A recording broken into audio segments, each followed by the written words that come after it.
Hey everybody, you are tuning in to the Canary News Talk live stream pre-stream. Glad you're here. Twitch has not responded to our appeal, so we will not be broadcasting on Twitch today, but we are everywhere else, including YouTube, and we hope that you enjoy. We got a great show. Head on over to canarycry.party, sign up for the newsletter, and other things. Go ahead. Do it. I dare you. You're going to love it. Other than that, not a whole lot to announce today, except for it is Monday. So everybody better be on your best behavior. Okay. Let's see. Anything? No, there's no new announcements. Isn't that wonderful? Except for I am wearing a ice vest and my whole body is freezing. So more about that during the show. All right, everybody, make sure to stay hydrated and don't do anything I wouldn't do. Let's go.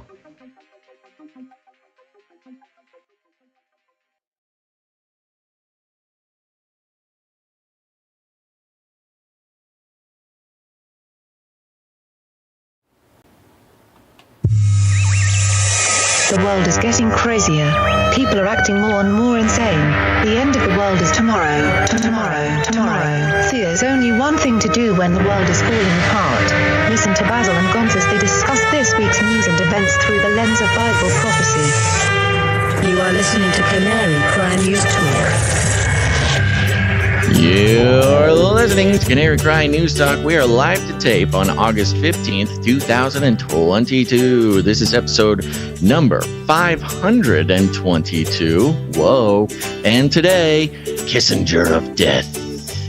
And signing on from Off the Grid, Razzle Dazzle, I'm your best buddy, Basil. And my name is Gonz, your favorite Asian provocateur for Christ, a.k.a. the Cabana Boy, live from California, here to serve you a podcast with the best news, which is the gospel message of Jesus Christ, while reporting the egregious with a well-rounded, biblically grounded take on world events. And today's emergent phenomenon is spiritual psyop.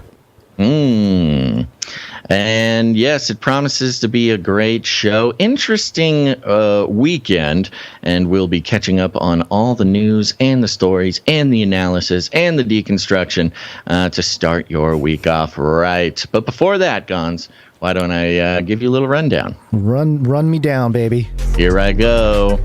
Well, we're going to be starting off with a little update about Henry Kissinger and what he sees going on in the world. Does it portend good things or the bad things? Who knows? Well, we know. We'll let you know. Then, FLIPPY is reversing the curse, baby.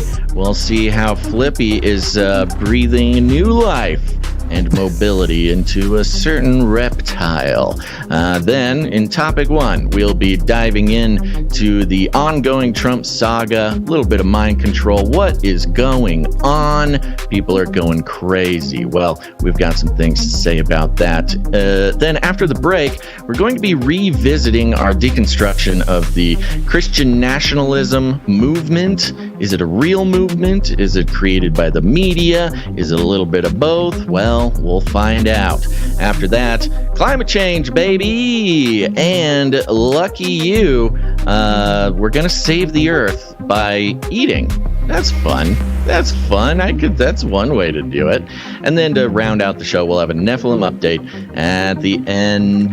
But before that, it's time for our lead stories.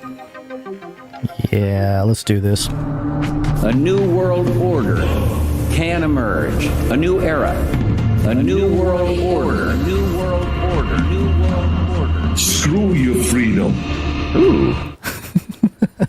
So starting out here, we're coming from the Wall Street Journal. Yeah. Do you want to tell us what Kissinger's up to? Yeah, so Henry Kissinger wrote his, I think, 19th book, and the Wall Street Journal, of course, has to do their part in promoting the 99-year-old's work. And the Wall Street Journal has this headline here: Henry Kissinger is worried about disequilibrium.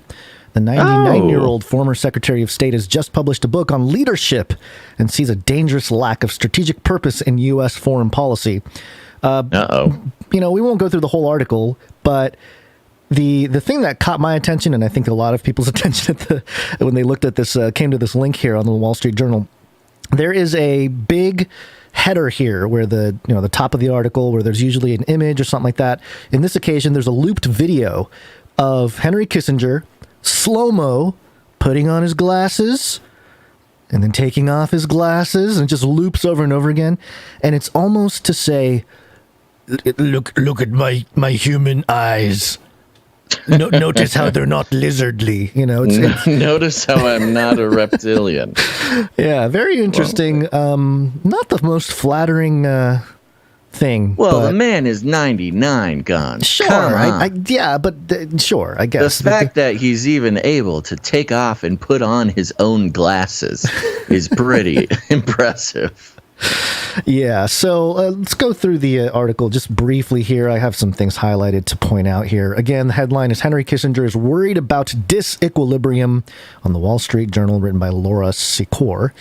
And it says, at 99 years old, Henry Kissinger has just published his 19th book, Leadership, 6 Studies in World Strategy. It is an analysis of the vision and historical achievements of an idiosyncratic pantheon of post-World War II leaders. And it lists some people: Konrad Adenauer, Charles de Gaulle, Richard Nixon, Anwar Sadat, Lee Kuan Yew, and Margaret Thatcher. Quite the list. Yeah, I mean, it really is a pantheon. It's interesting because we've talked about the sort of construction of, the U.S. government and how the deist, forefathers who founded our country were sort of obsessed with the Greek pantheon specifically. And they really kind of constructed a system of government that does sometimes literally consider its leaders to experience an apotheosis, to join the pantheon of gods. Right. And, they loved it. And it went much further than just like being enthusiasts. They literally created rituals that, if you're a good enough American leader, you get to lay in state and so go up and take your seat at the throne next to George Washington there. Right. I'm not going to read. I'm going to skip a few paragraphs down here. It says, block quote, I think that the current period has a great trouble defining a direction. It's very responsive to the emotion of the moment. And the article continues, one never goes long in conversation with Mr. Kissinger without hearing the word purpose, the defining quality of the prophet, along with another equilibrium, the guiding preoccupation of the statesman. Yeah. Interesting. Yeah. Again, sort of talking about American politics as if it were not just a religion, but like an actual spiritual mechanism it's an or agenda. hierarchy. Yeah. Since the 1950s, when he was a Harvard scholar writing on nuclear strategies, Mr. Kissinger has understood diplomacy as a balancing act among great powers shadowed by the potential for nuclear catastrophe. The apocalyptic potential of modern weapons technology, in his view, makes sustaining an equilibrium of hostile powers, however uneasy it might be, an overriding imperative of international relations. Quote, in my thinking, equilibrium has 2 components, he tells me, quote, a kind of balance of power with an acceptance of the legitimacy of sometimes opposing values, because if you believe that the final outcome of your effort has to be the imposition of your values, then I think equilibrium is not possible. So one level is a sort of absolute equilibrium, end quote. The other level, he says, is, quote, equilibrium of conduct, meaning there are limitations to the exercise of your own capabilities and power in relation to what is needed for the overall equilibrium, end quote. Achieving this combination takes, quote, an almost artistic skill, he says. Quote, it's not very often that statesmen have aimed at it deliberately because power had so many possibilities of being expanded without being disastrous that countries never felt that full obligation. And it goes on. He just talks more about it. He talks about leadership. There's a hint in Leadership of Mr. Kissinger's hope that contemporary American statesmen might absorb the lessons of their predecessors. Quote, I think that the current period has a great trouble defining a direction, he says. He continues, it's very responsive to the emotion of the moment. Americans resist separating the idea of diplomacy from that of, quote, personal relationships with the adversary, end quote. They tend to view negotiations, he tells me, in missionary rather than psychological terms, seeking to convert or condemn their interlocutor. I'm messing up that word. Interlocutor? Yeah. I'm not looking at it. But interlocutors. Yes, rather than the person you are talking to. Right. Rather than to penetrate their thinking. Mr. Kissinger sees today's world as verging on a dangerous disequilibrium. And I love this quote here. There was a part that I thought was more provocative that I won't read. But he says, quote, we are at the edge of war with Russia and China on issues which we partly created. Yeah. It's like, That's oh, okay. fun. You guys partly created it. All right. Yeah. We'll go with that. But yeah, there's more in here. It's funny because, like, who else would have created it? Right. I mean, on one hand, he could be saying, it's partly their fault, partly our fault, etc., which, yeah, is just how sort of being a human works. Yeah. He goes through all the Russia stuff and China. Sure I'm sure the leaders don't really appreciate Henry Kissinger going against the official line that the war in Russia was unprovoked. And Chinese aggression, again, is unprovoked. Yeah. Let me wrap it out here. There's the last part here. It's talking about Ukraine and NATO and all this kind of stuff. And then the author asks the question, if the avoidance of nuclear war is the greatest good, what is owed to small states whose only role in the global equilibrium is to be acted upon by larger ones? That's a really good question. Quote, how to marry our military capacity to our strategic purpose, Mr. Kissinger reflects, and how to relate those to our moral purposes. It's an unsolved problem, end quote. Looking back over his long and often controversial career, however, he is not given to self-criticism. Asked if he has regrets from his years in power, he replies, quote, from a manipulative point of view, I ought to learn a great answer to that question because it's always being asked, end quote. But while he might revisit some minor tactical points, on the whole, he says, quote, I do not torture myself with things we might have done differently, end quote. Yeah. That's how he sleeps at night. Spoken like a true psychopath. Magician. Yeah, right. Yeah, I just don't worry about the horrible, awful things that my decisions have resulted in, the deaths of nations, really. And well, spoken like a true American politician, really. True. Yeah. So, yeah, that's fun. Little Kissinger. And Kissinger, for those of you who may not know him, he's been around for a very long time. I mean, obviously, he's 99 years old. Does that mean he was born in 1923? Holy moly, must be. That's how the math is. I have this clip just as a reminder. This is back when Kissinger met with Trump. I think it was right after Trump got into office. And I just have this one moment here. Let me see if I can play it. I might have some issues with the audio. Let's see. I'm here at a moment when the opportunity to build a constructive, peaceful world order. There you go. Yeah, he's there with Trump as an opportunity. What did he hear? Let me what repeat did he that. say? He says he's there. He's the visual here is he's sitting there with Trump doing the photo op, right next to each other, and he says that he's here with the opportunity to build a constructive, peaceful world order, which is very great. Right. So, he's always talked about the New World Order. It's been his shtick for a long time. Sure. But there he is, right, sitting with Trump. Well, it's crazy to delivering think message. this guy was of age and already fairly influential during the sort of New World Order 1.0 right, post-World the War II. takeoff. Post World War II, the restructuring of all the international, the rise of international institutions, and what some would call the first reset in many ways. Disequilibrium. Disequilibrium, yeah. Yeah. I mean, it has such specific echoes of sort of the, Freemasonic / occult / technocratic / all the slashes. Yeah, the Goals. Georgia Guidestones. Yes, the that's population exactly right. reduction and balance with nature. It's this Equilibrium. Yeah. So the disequilibrium, it's interesting. I would be curious actually to check it. I've never read any of his books. I don't. They're pretty dense. I have a couple in my library, and you try to get through that thing, it's like, oh. I would be curious to check out this new one and see, how much of the Great Reset, New World Order 2.0 is sort of advocated there. Yeah. Well, you know what? If that guy says we're in disequilibrium, I believe him. You can't argue with that. Okay. Well, speaking of disequilibrium, apparently that's just a word I'm not able to say. So speaking of the word that I cannot say, it is this week is a little unbalanced, Gons. We're right at the beginning, so we better do our best to keep things moving. Gary, what day is it?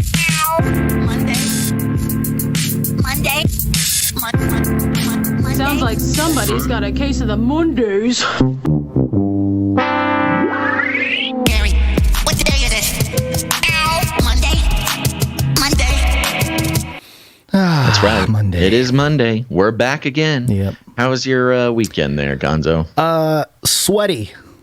Oh. Air conditioner is broken, and Hey. I hate to. I'm not going to dox my landlord, but come on, landlord. It's been like 5 years. We've been telling you that the coolant that the AC unit uses is expired in 2011. We can't get new coolant for this thing.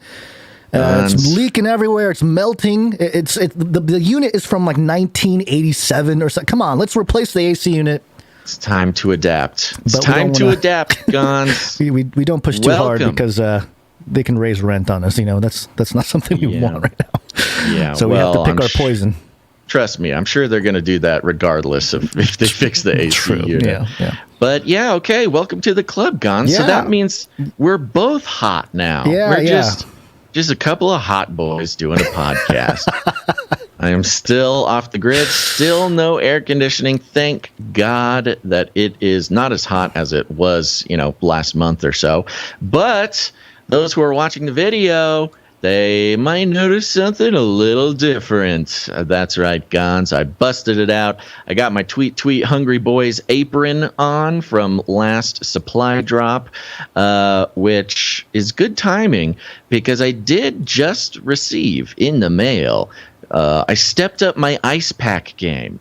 Stepped up the game. No longer am I just using the regular plastic bottles that you toss in the freezer. No. Now I've got some hat inserts. I've got an ice pack in my hat right now. That feels good. And I'm also wearing what amounts to a sort of frozen flak jacket. It's like a vest, like an ice pack vest. It's nice and stretchy. I did have to suck it in a little bit to get the thing zipped. But I am in and feeling good. In fact, it's a little too cold because I put it on maybe a half hour before the show started. And my entire torso is just numb now. So hopefully it keeps my temperature down. But yeah, it's a weird feeling going on. Now, if you're watching the video, it kind of looks kind of funny. It kind of looks like a bulletproof vest. I was going to say, you won't feel anything either way because you're numb. Yeah, I kind of look like I'm in some sort of cop-themed buddy comedy movie. I've got my white shirt under it, slightly pink if you really squint. Thanks, washer and dryer. And then I've got my my ice pack vest, which looks straight up. It's like kind of like the FBI blue color. It looks like I'm wearing a bulletproof vest underneath my kitchen apron, my Tweet Hungry Boys kitchen apron. I think it's a pretty good look, actually. Yeah. You know, kind of rounds out the sort of lunacy that is the VR headset with the googly eyes. Sure, yeah. No, I think we have a product that we can put together. Ice pack / bulletproof vest. And keep you cool and protect you from the bullets. Right. Those liberal bullets, yeah. I'm feeling the liberal, the IRS bullets or something. But other than that, I'm feeling good. I'm feeling protected. Feeling protected in so many different ways. Good to feel cozy. I think other than that, I think that's it. And so with that, I want to take a second and thank some executive producers. Executive producers. That's right. We are on the value for value model, folks, which means we take no money from corporations whatsoever. And that is not just because we don't want to play ads. Ads are sort of a symptom of the corporate money, not the sickness itself. And, you got to remember, some people, they say, oh, I hate all these breaks. I wish you would just sell ads. I wish you would just take money from lizard people so they could slowly manipulate me over time to spend money I don't have on things I don't need.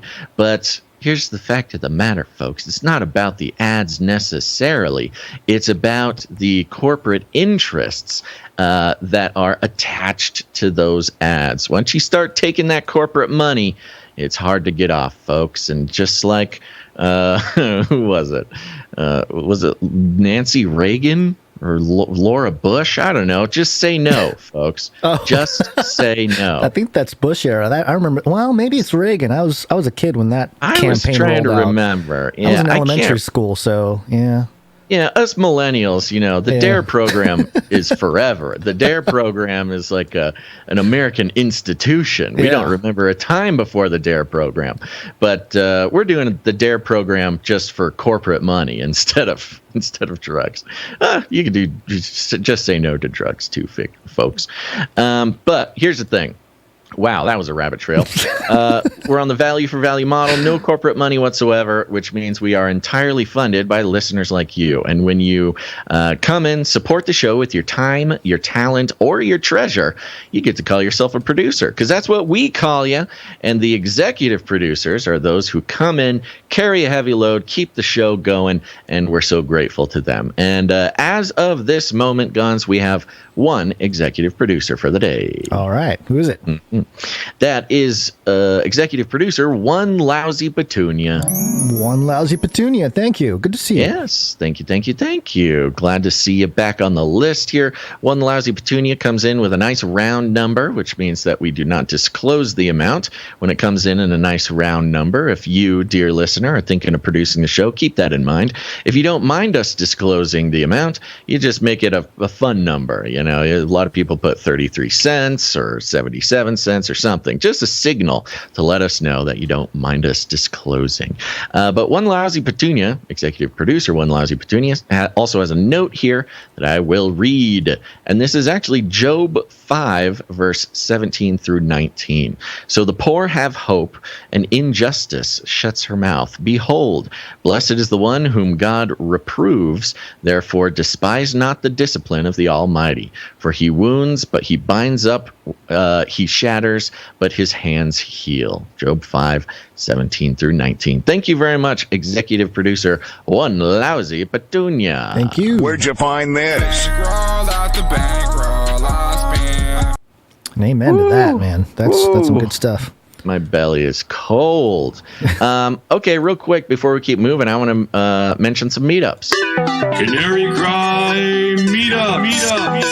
That's right. Go to canarycrymeetups.com. Canarycrymeetups.com. You can see all the meetups happening this month and beyond. If you are a human being who listens to this show, you have a need, and that need is to fellowship with people like you. It's these meetups are a wonderful time. People are having fun, making friends, finding their soulmates, and simply just getting out of the house, which is always a benefit. Let's see here. This month, August 24th, we've got the Knoxville, Tennessee meetup. RSVP to Organized Sheep at proton.me.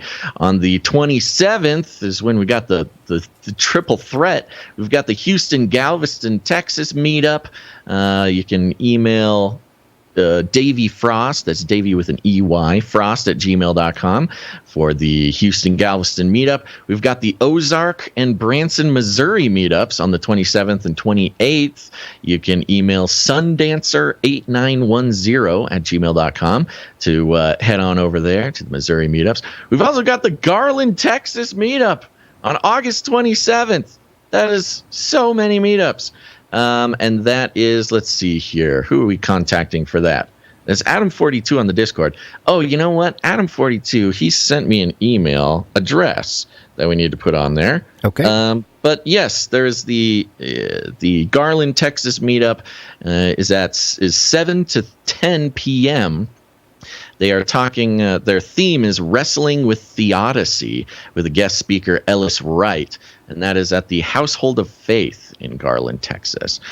So you can either show up there. We hear that a bunch of Canarians go to that every single month.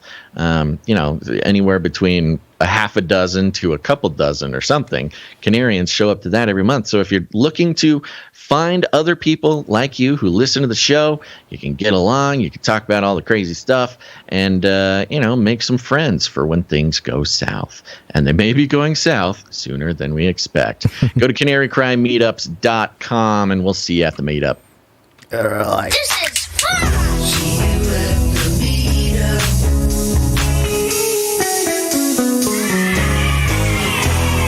That was a weird noise I made. I was just grunting as I tried to get to the noise a Flippy would make. Real quick before we do that, somebody is asking when the Massachusetts meetup is. Ooh, Tony, when is sounds like you're planning it, Tony. Tony's Massachusetts meetup. We got Massachusetts people want to meet up. All right, but you know who you don't want to run into in Massachusetts? That's Flippy. Flippy update. Do you want fries with that? That's right. It's time for the Flippy update. Flippy is our colloquial name for the disembodied robot arms that are taking our jobs, enslaving our children, and flirting with our spouses. We use talking about Flippy as a way to explore all the new, fun, and exciting ways that robots are taking over the world and how there's nothing we can do about it. This is an interesting one, Gons. Today, the Flippy, this is not quite Flippy proper, which is a robotic arm. I'm going to have to call this guy Floppy. There's Flippy and there's Floppy. Floppy refers to robotic legs now. And this is coming from BoingBoing.net. Very cool name for a website. And quick little description paragraph here. Maker, dubious assertions buster, and snake hater, or lover, Alan Pan decided he wanted to right one of nature's wrongs. He decided to try and give snakes legs, like most self-respecting critters. So he designed, tested, and built a robotic walking vehicle that a snake can crawl into and commandeer, because we totally want snakes doing that. Yeah, the headline... Nightmare fuel alert. Yeah, the headline was Nightmare Fuel Alert. Yeah, giving a snake a set of robot legs. So giving a snake a set of robot legs. Now, this is did such a good job of giving us a nice visual on this here. So if you are watching the video, you are looking at, or you will be looking at, this strange device, which is a tube. It is a tube, an open tube on both ends, with two pairs of legs, a couple on the front, couple on the back, and this little snake, it kind of gets to slither into the tube, and as long as he stays in the tube, he has he's now is in some sort of snake-based robo-mech suit that has given the snakes legs. And look, folks, We talk about robots a lot, specifically robot arms. Now we got robot legs here, talking about the social engineering aspects of it, how they are bringing robots into our everyday life. But there are deeper, darker elements to the robot takeover. Oh, this is nice. He put a leash on the robo-mech suit, so now he's taking his little snake friend for a walk. This is pretty hilarious. Deeper, darker elements to this. Now, I mentioned in my opening, FLIPPY, reversing the curse, baby. As we all know, Genesis chapter 1? 3. 3?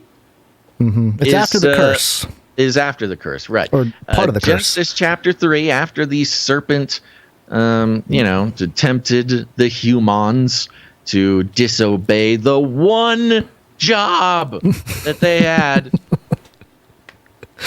And so many aspects of the curse took place. They realized that they were naked. They had to till the ground, pain in childbirth, etc., etc. But the snake, the serpent, as punishment, he lost his legs and was sort of doomed to slither around in the dust. It's kind of inferred because it says that he's going to toil on the ground, sniff dirt and that kind of thing. That's right. We're just sort of paraphrasing not just the Bible itself, but also thousands of years of sort of theological commentary, assertions and commentary. But yes, that's how the snake lost its legs. And Gons, I'm telling you, if there is one sort of symbol that combines the centuries old, the millennia old mission for the serpent to regain his place, to regain his legs, to reverse his curse, get his legs back using not only, the sort of knowledge and what's the word? The manipulation of human beings in order to regain his power, through the occult symbology, the occult influence on society, the technocratic, the deep murmurings of the technocratic promise that will return us to a state before the fall. It all culminates here, Gons. The adversary has made some headway. Or shall I say, great strides to assembling his own throne here on Earth, starting with this snake-piloted robo-mech suit. These kind of a cute YouTube video. These YouTube creators are, they're just making entertainment. They're trying to be cute. They're trying to make cool stuff. Little do they know that they have been manipulated by the forces of darkness to equipping the serpent with what was taken from him so long ago. Yeah, and we joke a little bit because it is pretty hilarious to see this snake in the tube and then these little arms on the ends of the tube, like walking. If it weren't so diabolical, it would be kind of cute. Yeah. It's kind of cute watching this guy. There's a few things that troubled me about this whole thing. First of all, it was, when I saw it this morning, it was trending number 33 on YouTube, but of course it's trending number 32 as of this recording here. And, something I noticed, the title of the video, and this really spoke to the state of our world here. It's all lower caps, and the title of the video is "Giving Snakes Their Legs Back." Period. There is spelled THERE. Come on, can we at least get the grammar correct or something? Yeah. And then the description.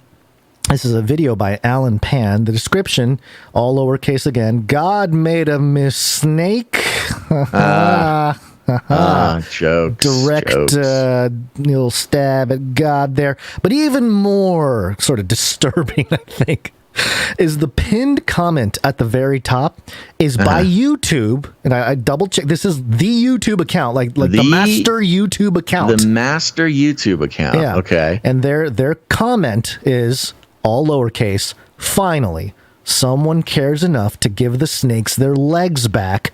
What? Snake emoji, heart emoji. Oh my gosh, the lizard people are here. They are here, and they have confirmed their bias towards giving snakes their legs back. Wow, that is pretty interesting. What do you got to do to get the official YouTube account to comment on your video? Yeah, your love for snakes, or at least this strange desire to assist in the, I don't know, rebellion against God, Sure, to reverse the curse. And that's really, we're big fans of Dr. Michael Heiser, and he talked about the Nachash, the Shining One, which is sort of a partial translation for the serpent, which is more commonly known. And he goes into some theology there, how, he wasn't exactly evil. He was actually doing, and I know that triggers some people, he was actually doing what he was created to do in some sense. And this is Dr. Heiser's argument, that he was created as a sort of rebellion against God's creation and his plan in general. So, there's a lot of theology there. But, along those lines, and of course, the occult sort of logic to this is sort of, and the spiritual logic is fascinating, because it's almost like we don't have to say anything anymore. Like, we've said our piece. Stories like this just affirm what we've been saying, that there's a spiritual thing taking place here, the revealing of, or the rising again of Satan, really, and the serpent, and the adversary, more specifically. So very fun, fun, interesting at the same time, but also diabolical, as you said. It's all kind of mixed in together. I mean, it is pretty interesting. The mix. It is such a confusing topic, or a confusing video, because it is such an interesting mix of, like, adorable. It's adorable to see animals get the ability to do something that they hadn't done before. What do you mean done before? You mean? Oh, you're right. Yeah. Haven't done in millennia. Haven't done in a while. You got these, you ever seen the video of, like, the turtle who got a wheelchair? They attach the wheels onto the turtle. Any animal really who gains mobility in one way or another is kind of cute. But at the same time, just the deep, dark, occult significance of robotics giving legs back to the serpent. Who inspired this gentleman to do this experiment? That's what I want to know. Who's whispering? Who's speaking to him in his dreams to inspire him to do this? The dark murmurings during the night. It's close. Yeah, so there you go. That's your Flippy update for the day. It's a floppy update. Flippy 1133. Uploading binary code. Execute order 666. Infiltrate humans with extreme kindness. Then exterminate all humans with prejudice. Exterminate. Go to canarycry.party on your web browser. Canarycry.party is a website with a tree of links that leads to everything from where to listen to the show, watch the show, how to produce the show, how to connect with us and the community.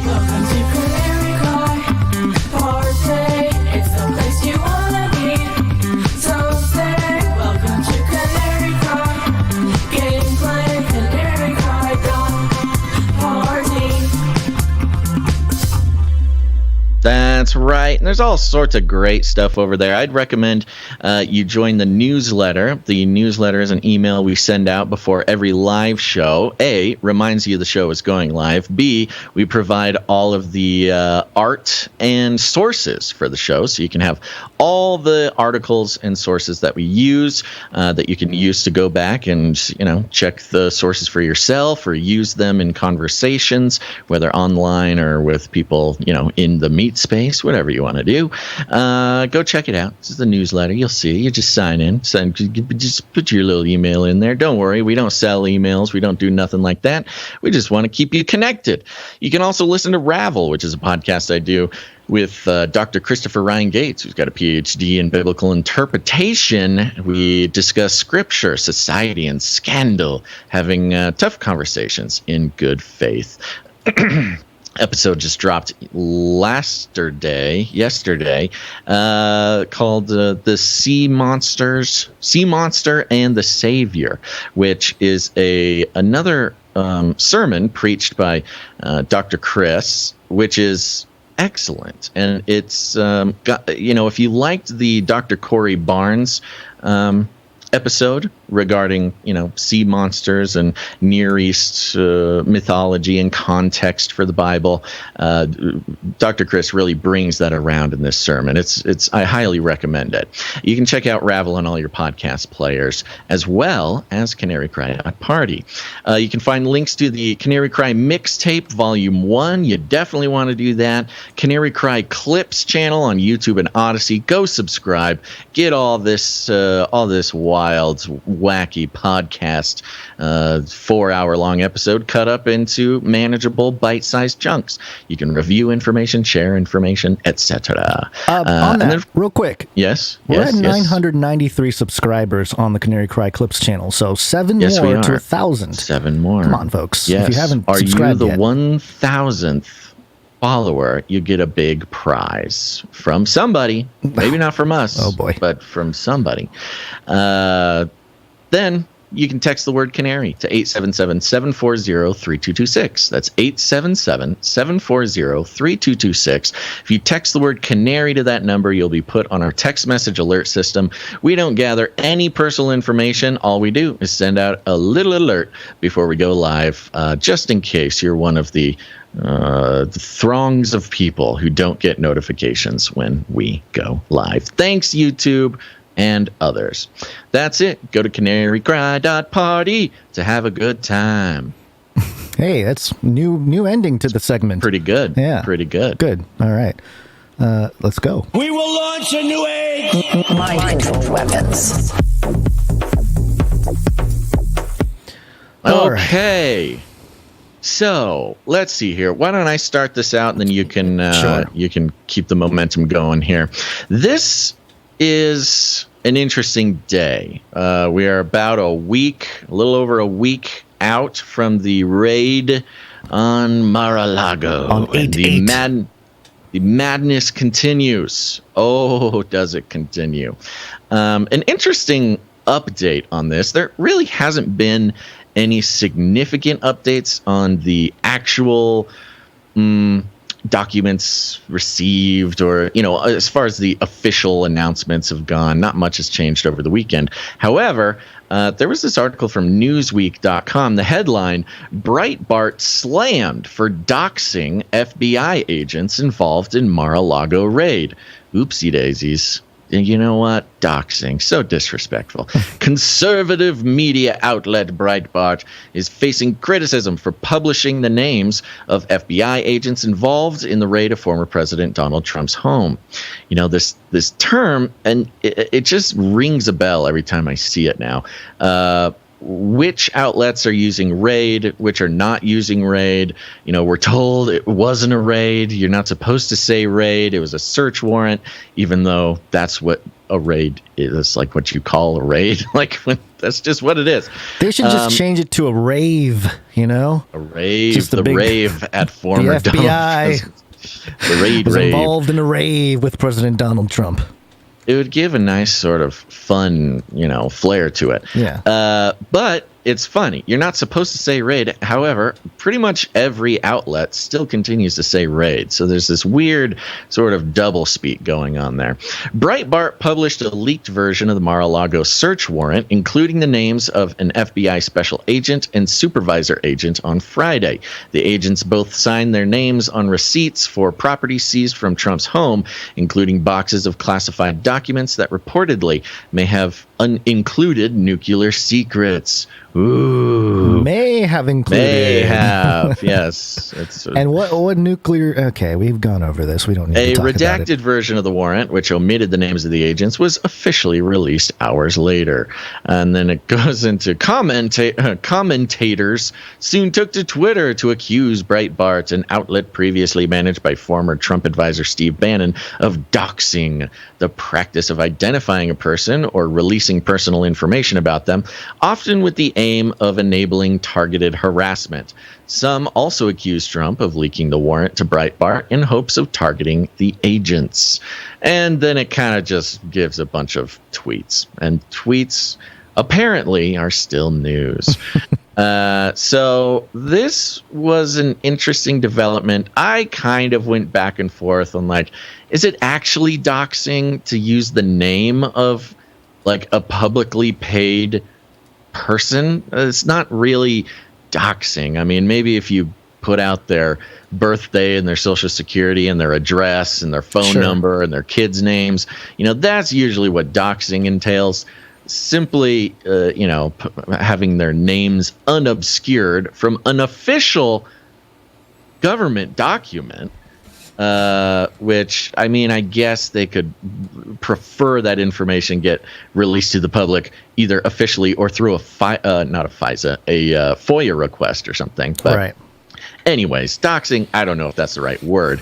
However, they are taxpayer-funded government officials, and if they're doing things, that's the alternate conversation to be had about that. I did speak to, there's somebody that I know who works at the FBI. Not Your handler. Not a handler officially. Your handler. Yeah. I'm trying. I'm really trying to get in there, but there's now. And this is someone who doesn't know. This is just somebody No. They don't really know you as you. Not really. Do they know what you do? I mean, if they're in the CIA, maybe they are your handler. You're saying, hey, handler wars. I'm Gonza's handler. Okay, step off my turf, other handler. So I asked this person who describes themselves as a pencil pusher at the FBI. So he always says like, "Hey, it's not as exciting as people make it out to be on the TV shows and stuff." Well, that's true. Yeah, and he was kind of saying that there wasn't. He had already expressed to me in prior that there's a very small group of people in the FBI that are doing this kind of thing, and we're not really privy to anything, and we're just kind of doing our jobs day to day. There's a drug bust that we're getting. So he was just kind of saying there's not much. They did get some alerts based on a couple things that I'll mention here following, which is these FBI buildings getting targeted. So he did get a notice from his higher ups about that, which is kind of understandable. A little, a report or just a memo to go out like, hey, watch out. The people are crazy or whatever it is. Right. Which is understandable but again, nothing too crazy from his end, from someone working within the FBI, other than maybe some now, friends is it texting FBI him. Or CIA? No, he's FBI. He? FBI. He's FBI. Yeah. Oh, okay. Yeah. So, yes, not the CIA, which, some would argue that it's one and the same at some point. But, so nothing super important to report from that little anecdote. Okay. Well, but good. Just thought I'd mention that, a lot of times with this kind of thing, it's the same thing with Freemasonry, like if you're, because a lot of people have family and stuff that are involved in the lower levels and everything. And it's not that they're sitting there going, oh yes, let me get into the club and worship Satan. And maybe, they're not really thinking that. They're more thinking, I'm just part of a club. I'm just helping out the community. And so that's kind of how they get you. Yeah. But, level 1 Freemasonry is you're pretty much washing dishes at the lodge all day long. And the golden toilets in the background there. Yeah. Right. Now, this isn't without at least some sort of response, whether this was, the alarm to be taken from this is warranted or not. They are certainly bringing attention to some events here that, should have some people worried, according to them. We got this clip from Fox here. Why don't you play this clip? Oh, yes, this Fox clip. Here, let me full screen it. The Fox clip, The Fox clip, yeah. Listen to this lady read. It's weird. Those calls to action playing out today outside the Phoenix FBI building. This is near 7th Street and Deer Valley Road. Several protesters armed with weapons were walking around the area. You see them standing on the corner across from the FBI headquarters. Others hold American flags. And one picture posted online showed a vehicle with the words Trump won on the side, a nod to the false assertion that former President Trump won. Okay. It was a weird read. Yeah, is she okay? Was she drunk? Is it either she had one too many martinis at lunch, or somebody's talking to her in her ear while she's trying to read the prompter? Yeah, it did kind of sound like that. Or she was had an upset stomach or something. Just a weird read, weird report. Now, if you're looking at the pictures, if you're just listening to the podcast version, there was 5 people, I think, that they could put into one picture at this, this armed. There's one protesters. guy. Yeah, so they first show a guy that's got your sort of military vest. I think he's holding a gun. Got a flak jacket. Got his AR style. He has sunglasses, a hat, and kind of a lot of camo. The camo mask. Not a what is that? A mask? The gator. Gator. And then they show a guy in overalls with a Confederate flag. Yeah, it's a fun collection. It was almost like a cartoonish collection of people. You've got the sort of hyper-militarized looking camo man. Then you've got the Farmer John with his bucket hat carrying a Confederate flag and his denim overalls. It's in total about 5 people. But, the street corner, they're at one street corner, And I love the part of the read where it's they were armed with weapons. It's okay. That is what that means. And also holding American flags, as if that is there's something wrong with holding an American flag. There were reports about a truck that said Trump won on it. Dun, dun, dun. Of course, connecting this all to the crazy January 6th extremists, the terrorists. Right. But a pretty small group here. But that's not all. It wasn't just about this one event here. Yeah. You've also got this story from the Daily Mail, Guns. Yeah, Daily Mail reported FBI office gunman was U.S. Navy veteran who'd been on Bureau's radar for months. Oh, really? Always on people's the FBI's radar for months. Always been on their radar for months, and yet the FBI guy about that. By the way, we were at a dinner thing, and I did ask him. I was like, "How come you guys seem to have tracks of the shooters and some of the stuff?" And he's kind of like, "Well, we profile a lot of people." Yeah, that's great. Okay. That's a great response. Right. Yeah, we profile everybody. Everybody's been on our radar. It's like, all right, the FBI. Yeah, you should have asked him about the kidnapping plot of Gretchen Whitmer. Oh yeah. A lot of he is at least to me he expressed how he's a Trump supporter. He's a supporter of free speech and Second Amendment and all that stuff. So he's a good American. All right, good. But anyway, so here's the story: Ricky Walter Schiffer Jr. The 3-name thing is kind of a intelligence always always 3 names, and a junior. 42 years old, died on Thursday after trying to breach an FBI field office. The man who was killed in a police shootout after attacking the FBI field office in Ohio was a Navy veteran who once had top secret clearance and had been under FBI investigation for months, according to new reports. Ricky Walter Schiffer Jr., 42, this is the same thing. Quote, I'm sorry, not a quote. Schiffer's post on Donald Trump's Truth Social platform. Oh, he was on Truth Social. Yep. Suggest that he undertook the doomed attack in revenge for the FBI's raid and search of Trump's Mar-a-Lago residence earlier this week. What does that mean? Why does somebody feel it's their job to take revenge for Trump? Yeah, how come we called this too? It kind of fits. You're right. You did almost literally call this exact thing last week. Yeah. And it is so weird because it matches so many of what we've seen with these specifically FBI operations, where they know about a guy, the guy happens to already have training, he's on social media, he's ripe, he's on Truth Social, this is perfect, for being sort of radicalized, and somehow gets the idea in his head that it's his job to do something about it, as if that makes any sense. I mean, this man obviously was troubled in one way or another. I mean, it just the idea that you could single-handedly storm a random FBI field office in Ohio as revenge for a Florida raid on Mar-a-Lago. It just doesn't fit, man. Yeah. Well, here's the thing. It fits perfectly because it doesn't fit. Right. It is well, from our worldview, it fits perfect. I mean, the pattern is very obvious to the people that have been looking at this for a long time, and to that perspective, that it's obvious. It's like, of course. Yeah. Schiffer had been an enlisted sailor who served aboard the USS Columbia attack submarine, a job that requires top secret clearance, and also served as an infantryman in Florida National Guard. The Wall Street Journal reported. There it Florida National Guard. Yeah. That's the connection.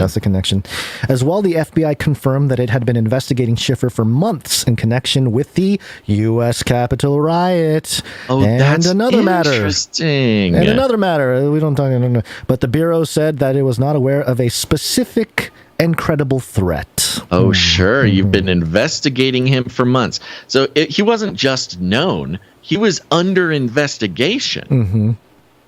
Okay. Cool. Police are seen. So there's a picture here of the police on the interstate. There's a picture of a submarine. Yeah, Navy submarine. Cool submarine. Later on here, I don't want to read through every little thing here because it goes through kind of his history in the Navy. And the part that I wanted to get to here, the Navy declined to comment. Schiffer left the Navy in 2003 as a fire control technician. Later down here, federal investigations You've seen it January 6th. Yeah. Right. He was there like the day before or something like that. Federal investigators are examining social media accounts they believe are tied to Schiffer, according to law enforcement officials. At least one of the messages on Trump's Truth social media platform appeared to have been posted after Schiffer tried to breach the FBI office. It read, quote, "If you don't hear from me, it is true I tried attacking the FBI." Wow. I mean, it was after he did it, though? Allegedly, yeah. But I mean, you have to post, especially for Truth Social, you have to post after you try, right? Another message posted. Well, I mean, the message is, hey, if you don't hear from me again, then I did something crazy. Right. But to do it after you've been arrested. I don't know if it's after he was arrested. It's after he breached the FBI office. So he posted like from inside the office? From his phone while he was driving away or something? I don't know. I need more details. Another message posted on the same site this week from @Ricky W. Schiffer Jr. included a call to arms and urged people to be ready for combat after the FBI search at Trump Mar-a-Lago's Florida estate. Schiffer, sporting body armor, attempted to break into the agency's Cincinnati field office, prompting a 5-hour standoff with authorities. He fled the office and was chased onto the highway before abandoning his car by a cornfield on a country road just off of Interstate 71. Like a perfect movie. Cornfield. Authorities are also looking into whether Schiffer, a Navy veteran, had ties to far-right extremist groups like the Proud Boys. Schiffer was armed with a nail gun. Shouldn't they know this already? Well, they've been investigating him for months. Well, they couldn't find anything. They couldn't find anything, so they're still looking. Schiffer was armed with a nail gun.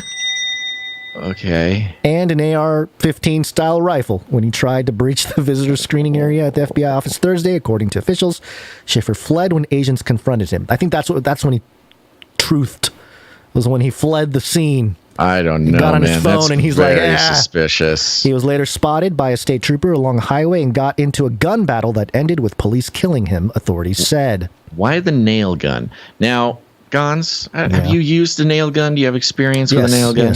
Yes. I'm not very crafty, but I have used a nail gun. I have only used nail guns that require an air compressor to be connected to it.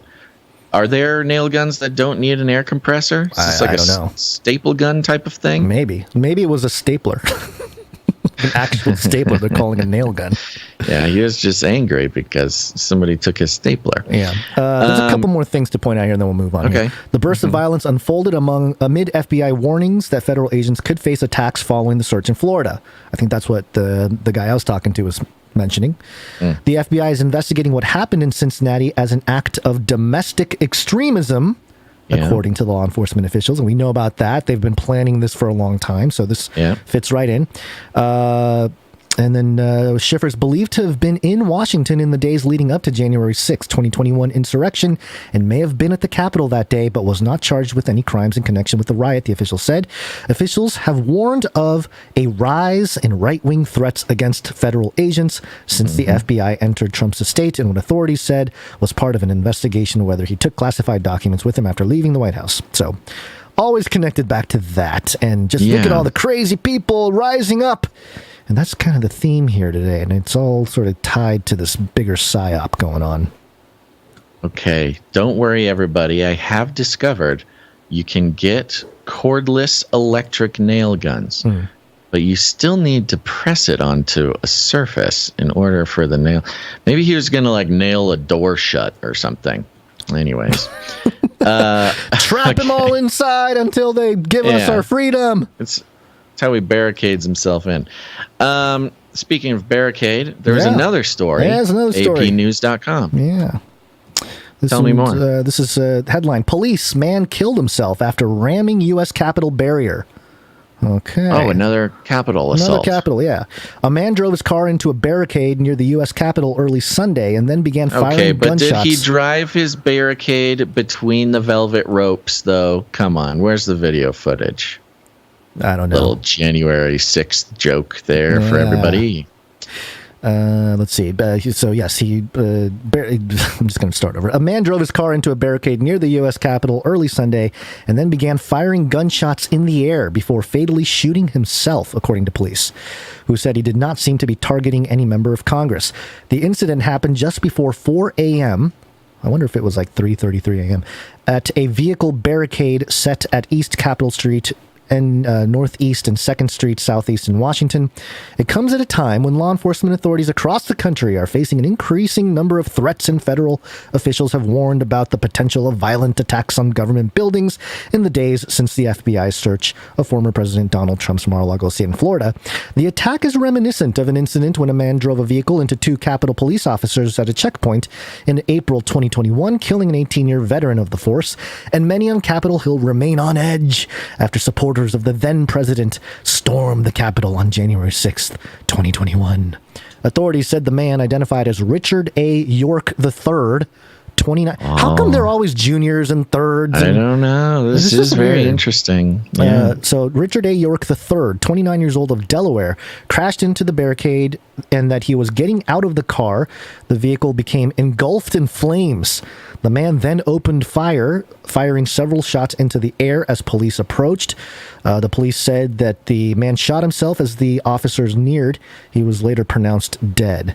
And it goes on to say that they quote one of the officers here, quote, "We don't have any information and what would indicate his motivation at this point." So that's kind of where this article leaves it. Okay. But based on the patterns here, I feel that they are activating some members who have been, who may have been part of a more nefarious psychological operation of our people in service. You know, it's something that folks like Russ Dizdar have talked about. He talked specifically about this thing called the Black Awakening, the rise of the satanic super soldiers. And basically his thesis is that there are millions of satanic ritual victims, a lot of mind control victims, especially in the military, who are or have been for decades probably trained and brought like up. Sleeper agent, the sleeper agents, thing. Yeah. So it seems to be that kind of thing going on, and it's very useful in creating narratives that, well, one, not a narrative, more of an actual altercation with our institutions like the FBI, which polarizes, politically, but also you can physically destroy buildings and stuff like that. You have more excuse for funding. You have more excuse for surveillance. I mean, all the stuff that you'd want. You can pretty well established. Pattern. But at the same time, I feel like this is we're going to see more of this. We're going to see more and more of this. Every time there's an event like this, it's always very suspicious that they always have some kind of connection to intelligence, FBI, all that stuff. It's always the same. One of the recent shooters, this was the Highland Park shooter, I want to say, although there were so many close together. I don't want to necessarily I don't know, get the details wrong, but it was I believe it was the Highland Park shooter whose dad was an FBI agent or something like that, right? Right, yeah. Or he was an FBI informant. He had helped the FBI with something. Yeah. Yeah, so there's always some weird connection. So speaking of, and this is all, of course, being framed around, see, Trump commands an army of lunatics who will do crazy things to take revenge for political actions against Trump or whatever. This particular one, the U.S. Capitol barricade one, particularly strange because he didn't shoot at anyone. There seemed to be no point. I mean, it simply seemed to be suicide by cop. Right. Is what it, seems to. I mean, that's really the only thing there. He shot into the air. He didn't even shoot at officers. Now, it continues here. It ramps up a little bit over here at the Daily Mail. Excuse me. FBI Bulletin. So this was a bulletin. FBI Bulletin. Oh, FBI Bulletin. My original title here says DHS Bulletin, but okay. Oh, that's interesting. Yeah. Okay. The one that I have now says FBI Bulletin. I wonder if your FBI handler there knew about this one. FBI Bulletin warns of dirty bomb threat and increasing calls for civil war in wake of Mar-a-Lago raid, while former agent and GOP Representative Brian Fitzpatrick says agency warned him that his life was in danger due to threats from Trump supporters. So Trump supporters threatening a GOP member, apparently. The FBI is warned of a dirty bomb threat and increasing calls for civil war after agents raided Donald Trump's Mar-a-Lago estate. Remember when they said, we were trying to not make it a media circus? Yeah. And we said, yeah, right. Yeah, they basically triggered a whole section of Trump supporters to do crazy things, or alleged Trump supporters, at least. The Bureau said in a leaked memo they had received an uptick in violent threats on social media following the morning search last week. The chilling note reveals plans to put a dirty bomb in front of the agency's headquarters amid a suggested armed rebellion. It comes as House GOP Representative Brian Fitzpatrick of Pennsylvania revealed he was told his life was in danger amid the fallout. The former FBI agent said he was threatened by some of the same people who are heaping verbal attacks against the federal law enforcement. That's such a vague thing to say. Yeah, some of the same people who are heaping verbal attacks against the FBI were threatening him, I guess. Okay. Okay. Weird. Weird thing to say. Bomb threat also equivalent to person that's not happy with the FBI. Yeah, right. Good point. That's what's a great thing to point out. Again, connecting speech with violence. Right. Last Monday morning, agents executed, and then it talks about the Mar-a-Lago thing. But dirty bomb, that's a new one. A dirty bomb attack on the FBI headquarters. It kind of it's the Daily Mail, so it just says the same thing over and over and over. It does a couple paragraphs down. It said the FBI and DHS have, quote, identified multiple articulated threats and calls for the targeted killing of judicial, law enforcement, and government officials associated with the Palm Beach search. That's the Mar-a-Lago search, and the federal judge who approved the Palm Beach search warrant. It also highlights an incident last week when an armed Navy veteran tried to force his way into the FBI's Cincinnati office. Yeah, We talked about that one. Yep. Yeah. So, and it goes on, just more of this sort of chatter, as they would say in the intelligence industry that I am taking from movies and stuff. Chatter. We're getting a lot of chatter. Right. Now, speaking of chatter, Gons, this is going to sort of morph into our next section. We will take a very quick break before this, but this came across my desk, the desk here at the Basel headquarters. This is not just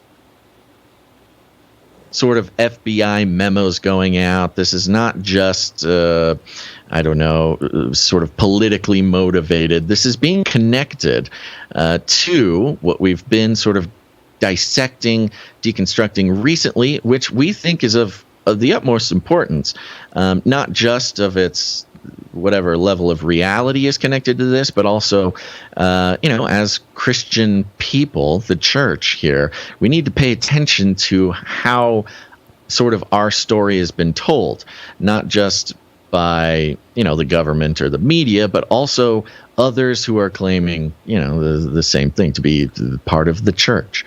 This Christian nationalism that has been identified, the theocratic threat to American democracy, being sort of narrativized in the media, not just in, on the news channels, but very deeply being sort of constructed in print and digital media as well. And we're going to get into that. There's some very interesting details. But this video came across, which is being shared around, and it's from, what are they called? I don't even know if I should plug the Instagram account. Whatever. Yeah, it's on Instagram. It's basically like a social justice-y media activism type of thing. It's it's got a bit of a militant feel to it, kind of like an Antifa type feel. I'm not going to say they're affiliated with Antifa or whatever, but their logo is like a guy in a gas mask, and they're very sort of got this militant feel to them. But they shared out this video. I don't know if this was created by them or whatnot, but it's kind of a mashup of some social media posts. And the reason I'm showing this here is, again, it's important for everybody to have direct knowledge of what is influencing the people who are all fired up about Christian nationalism, what that means, what are they experiencing, what are they basing their theories and fears on, things like that. And we have this video here, Gons. Hopefully we censored it a little bit. I hope I caught all of it. If not, okay. I apologize ahead of time. But yeah, I did do some editing to clean some stuff up because could be a little... Okay, good. There's a couple little things in there. This is a family show. Mm-hmm. Now, again, the reason that I want to show this is because when we come in contact with people who are of this line of thinking, and I have very good longtime friends who are, who are kind of in the milieu of what you're about, are the people who have the very specific fears about theocracy and Christian nationalism. And it sounds redonkulous when I hear them talk about how scared they are. And these people know that I'm a Christian, it's just, we have a very interesting sort of back and forth about this, but it sounds ridiculous until you watch this video and realize this is what they're getting fed day in and day out. Let's roll that beautiful bean footage. Yeah, it's go time. Everybody knows exactly what I'm talking about. The Democrat Nazis have gone too far. Dear IRS, we the people accept your civil war. We've been waiting for this for a long time. They have started a civil war. What are you going to do? Pick up hook inside. Give me 5,000 fucking willing souls and we go to war. And middle finger. If you liberal Democrats are fixing to start something, I don't think you ain't cross man smart enough. You are no longer a federal agent, you are a target. Well, as far as I'm concerned, it's a wild, wild west. Get it on. It's on. Fight like you've never fought before. I will go out in a blaze of glory before I turn against my Heavenly Father or before I turn against this country. Know that. What about you makes you think that this war is not going to reach you? Because I guarantee it is. Yeah, that last guy has some weird, like, either contacts in or some kind of eye whitening filter that makes him look like crazy. A Snapchat filter that makes his eyes look white, like his, like he's a crazy person. Like he's a crazy person or some sort of demon or something. Now, let's admit here that these are clips taken from people's social media. Of course, there's crazy people all over the place, so it wouldn't be hard to find people like this or people coming from the other side calling for violence. We definitely saw that for the past few years. And it's edited together. It's all kind of out of context. Again, I don't have any idea what the full context of this is, but the point I'm trying to make here is, you get enough of these videos floating around of seeming militia people, calling on the name of God and talking about civil war, calling IRS agents targets and et cetera, et cetera. Yeah. And you get enough of this scrolling past your social media feed, of course you're gonna fear the right-wing wackos. Mix that with mainstream reporting. Either fear them or sort of be like, we gotta, you're right, we gotta come together, we gotta fight the tyranny, that kind of thing. So it's either one or the other, I suppose. Yeah, or empower the intelligence agencies, empower the FBI. Yeah. That's been part of the fun about this whole thing is suddenly you now have liberal Democrats who, of course, in the early 2000s, were anti-war, anti-government, anti-law enforcement. I mean, it was only 2 years ago, defund the police, defund the this, that. And now it's totally switched. It's a very effective psychological operation to suddenly get, left-leaning Democrat liberal people to be in full support of the FBI, regardless of, in the early 2000s, a lot of people don't remember this. In the early 2000s, the FBI was doing the same thing that they're doing now, which is infiltrating a group, setting people up, radicalizing young men on the internet, equipping them, and then busting them and, using it as some sort of victory march. They were doing the same thing to people of Middle Eastern descent in the early 2000s. It's not a new tactic. They just changed their target. It used to be they were doing it to people, Muslims, people of Middle Eastern descent, things like this. They were doing the exact same operations. And you had the left going bonkers on the FBI for this exact reason, telling them, that they were defund the FBI before the right was recently. Yeah. But whatever effective psychological operation, which I think this video and others like it are a part of that, it is definitely a hedge against the potential defunding of the FBI. And again, goes back to the midterms. You got to get Democrats to come vote in the midterms because Republicans have already committed to defunding the FBI, perhaps even disbanding it, et cetera, et cetera. So we got to make you afraid of all these crazy gun-toting, hillbillies so we can support the FBI, keep them going. And it's all wrapped up in this Christian nationalist threat narrative that's been going around, of which there has been not insignificant developments, thank you, which we will get to right after we take a quick break. It's break time! Come on, take a break. Come on, let's take a break, folks. You know this. We're on the value for value model, which means we don't take any corporate money whatsoever. No advertisements, affiliate codes, platform partnerships, no nothing, folks, which makes it easier for them to make the off-the-cuff decision to ban us for things that we never did because they don't make any money from us, and that's just how the cookie crumbles. But we're also not beholden to corporate interests because of our lack of corporate funding, and that feels good. Feels good when we're trying to sleep at night. Feels good when we, don't have to be brand friendly for advertisers. Things like this. And this is only possible through the value for value model, which is very simple. If you get value out of this show, at some point, consider how much value you get.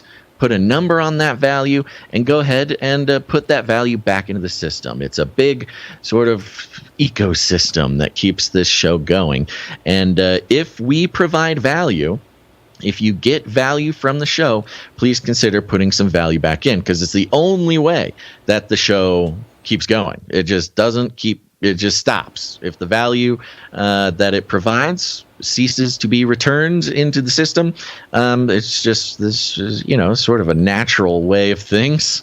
That just means we've stopped providing value and the show will be over.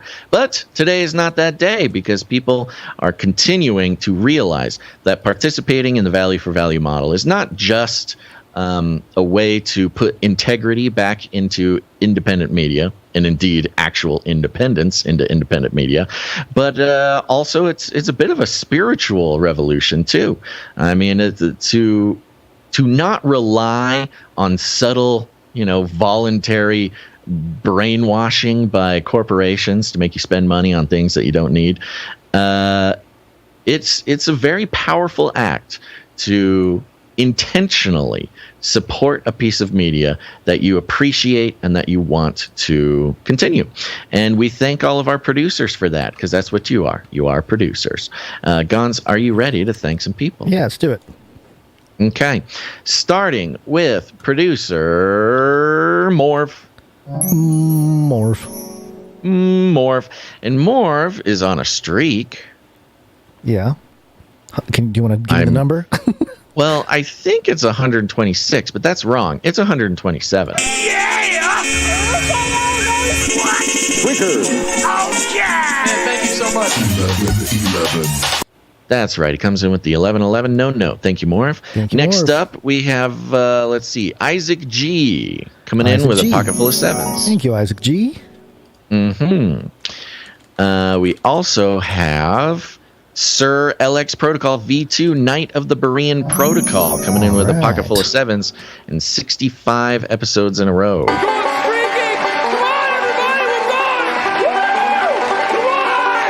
Thank you, Sir LX Protocol V2. Indeed. We've also got, this person's in the wrong spot, but we've got Darren S. Darren S. comes in. Yes, is on a 32 episode streak. 32. Oh. One shy. That means, yes, Darren S. is one away from the 33 streak, the most fun streak. This note is from not today. No note from Darren. We also have this came in as $10.80, which broke down to $9.84 after fees. So I'm thinking maybe it was like a 1984 type of thing, but without the teen. This is Gene G. Gene G, thank you. Yes, and he's got a note here. Thanks for what you do. Gonzo, remember a few years back you did a talk on pre versus pro-trib rapture? I can't seem to find it anywhere. Is it available anywhere? And or what other materials would you recommend on the subject? Thanks, Gene G. I think Gene, you're talking about the pre-wrath versus the pre-trib, which is what I talked about. And actually, Alan Kirshner is the gentleman you probably want to find his book. He does a very good job of comparing the pre-trib rapture doctrine with more pre-wrath rapture doctrine. Pre-wrath is, I don't know, I don't want to get into all of it here, but it's basically, it's kind of like a mid-trib, but it's just pre the wrath of God. So that's what it is. Timing is less important there in terms of like when in the tribulation period. Right. But I think if you go to facelikethesun.live, which is the Odyssey channel that archived most of the Face Like the Sun videos, if you just type in pre-trib or pre-wrath, in that channel, you might find that video. But email me if you can't find it, and I'll try to send you a link. I did a lecture, and I think I did a couple videos on it. Chris White also did a fantastic study on the pre-wrath rapture that I think is pretty airtight when it comes to looking at Scripture and seeing what Scripture teaches, going back to what the early church fathers were thinking with the topic of the rapture. So very interesting study. So yeah, go do that. Go to facelikethesun.live, which will take you to the Odyssey channel, archive of the Face Like the Sun YouTube channel, and look for the pre-wrath video there. Thanks, Gigi. There you go. Appreciate it. Indeed. We've also got producer Angela V coming in with a pocket full of sevens. Thank you. Yeah. No note? Now, let's see here. We also Hello? Yeah, I'm here. Oh. We also we got a little bit of a mix-up, but I'm just going to go for it, and we'll straighten it out later. Okay. We've got Sir JC Knight of the Techno Squad. And he's on a crazy 136 episode streak. Ooh, okay. There was some. Huh? Go ahead. Okay. Fast thing on 2 feet. 1001. Amen. Yeah, it came in with the 1001 and a note. He says, I was wondering why I wasn't getting Twitch notifications. Yes, we are banned on Twitch still. Yeah. But get on the newsletter. Get on your text message alerts. Get the whole things, folks. He says, sorry you got canceled. He says, I guess I'm restarting the streak, he says. Happy Friday. Yeah. Now, I saw this I know. on Friday. There's, we're going to straighten it out. I sent him an email because I think maybe we have a thing. We're figuring it out. Okay. Anyways, we're going to give him the streak for this episode. Thank you, Sir JC, Knight of the Techno Squad. All right. Thank you. Okay, that concludes our list of financial producers who came in the amount of $7.77 or more, which entitles them to have a note read on the show. We got a few more people who came in under that amount. We'll think in the next break. But if you're ready to go, Gons, I say we get to talking about the Christian nationalism. Shut up and take my money. Thank you for your patronage. Thank you for your patronage. Thank you. Thank you. Thank you for your patronage. Yes, it's wake-up time. Hey, yo, wake up. Yes, it is wake-up time, folks. And let's check in with the Christo-fascist, Christian nationalist, theocratic threat to American democracy. So you see, I also call myself a Christian nationalist. And that's not a bad word. Wash your mouth out with soap. Your dirty mouth needs a bath. Oh Lord, bless this thy hand grenade, that with it thou mayst blow thine enemies to tiny bits in thy mercy. God will make you pay. Smite them! Smite them! Okay, so we are going to head back to our favorite outlet in the world, and that is The Atlantic. Atlantic. Remember, this is primarily run, or at least owned, by Steve Jobs' widow. We should maybe check the I'm looking at it Harvard. right now. Yep. You're looking at it? Who owns? Lauren Powell Jobs owns The Atlantic through her for-profit corporation, Emerson Collective. Oh, it's just 100% ownership, 100% Lauren Powell Jobs. That is rare to have it. Yeah. It's private, private for profit. Interesting. Okay. Well, let's see what they have to say. This is coming from theatlantic.com. How extremist gun culture is trying to co-opt the Rosary. The Rosary, Gonzo. And there's a lot here. I'm going to try my best. Oh, we did not grab the archived version. Oh, Where I did have my it here. archive? Why do I not have don't it? know. You got to remember to put these into our document. Go look at the doc. I'm pretty sure there's a. Oh, maybe not. Maybe I didn't. Just pulled it up. It's okay. I'm going to get my own here. Now, we love going to the Atlantic. Now, I love going there because it being 100% owned by the same company and by the same woman primarily is an extremely rare thing when it comes to mainstream media. And it allows for some very interesting sort of back and forth on policy, I guess, like the policy of news reporting, these stances taken. When you've got like a corporation, like a public corporation, it seems that there's more consistent reporting, not even reporting, more consistent messaging. Yeah. Well, I can't think of a better word than that. I'm looking at the statistics here, and they boast.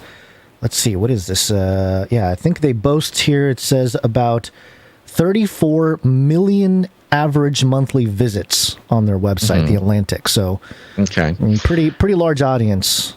But when it's kind of owned by a single person, it's you get to very really interesting. Shape the narrative. You you can kind of flippy floppy. You can have, because I would say out of all the mainstream outlets that we cover, The Atlantic has sort of the least consistent.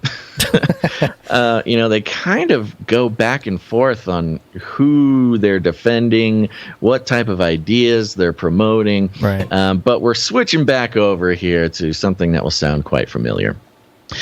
And it reads like this: just as the AR-15 rifle has become a sacred object for Christian nationalists in general.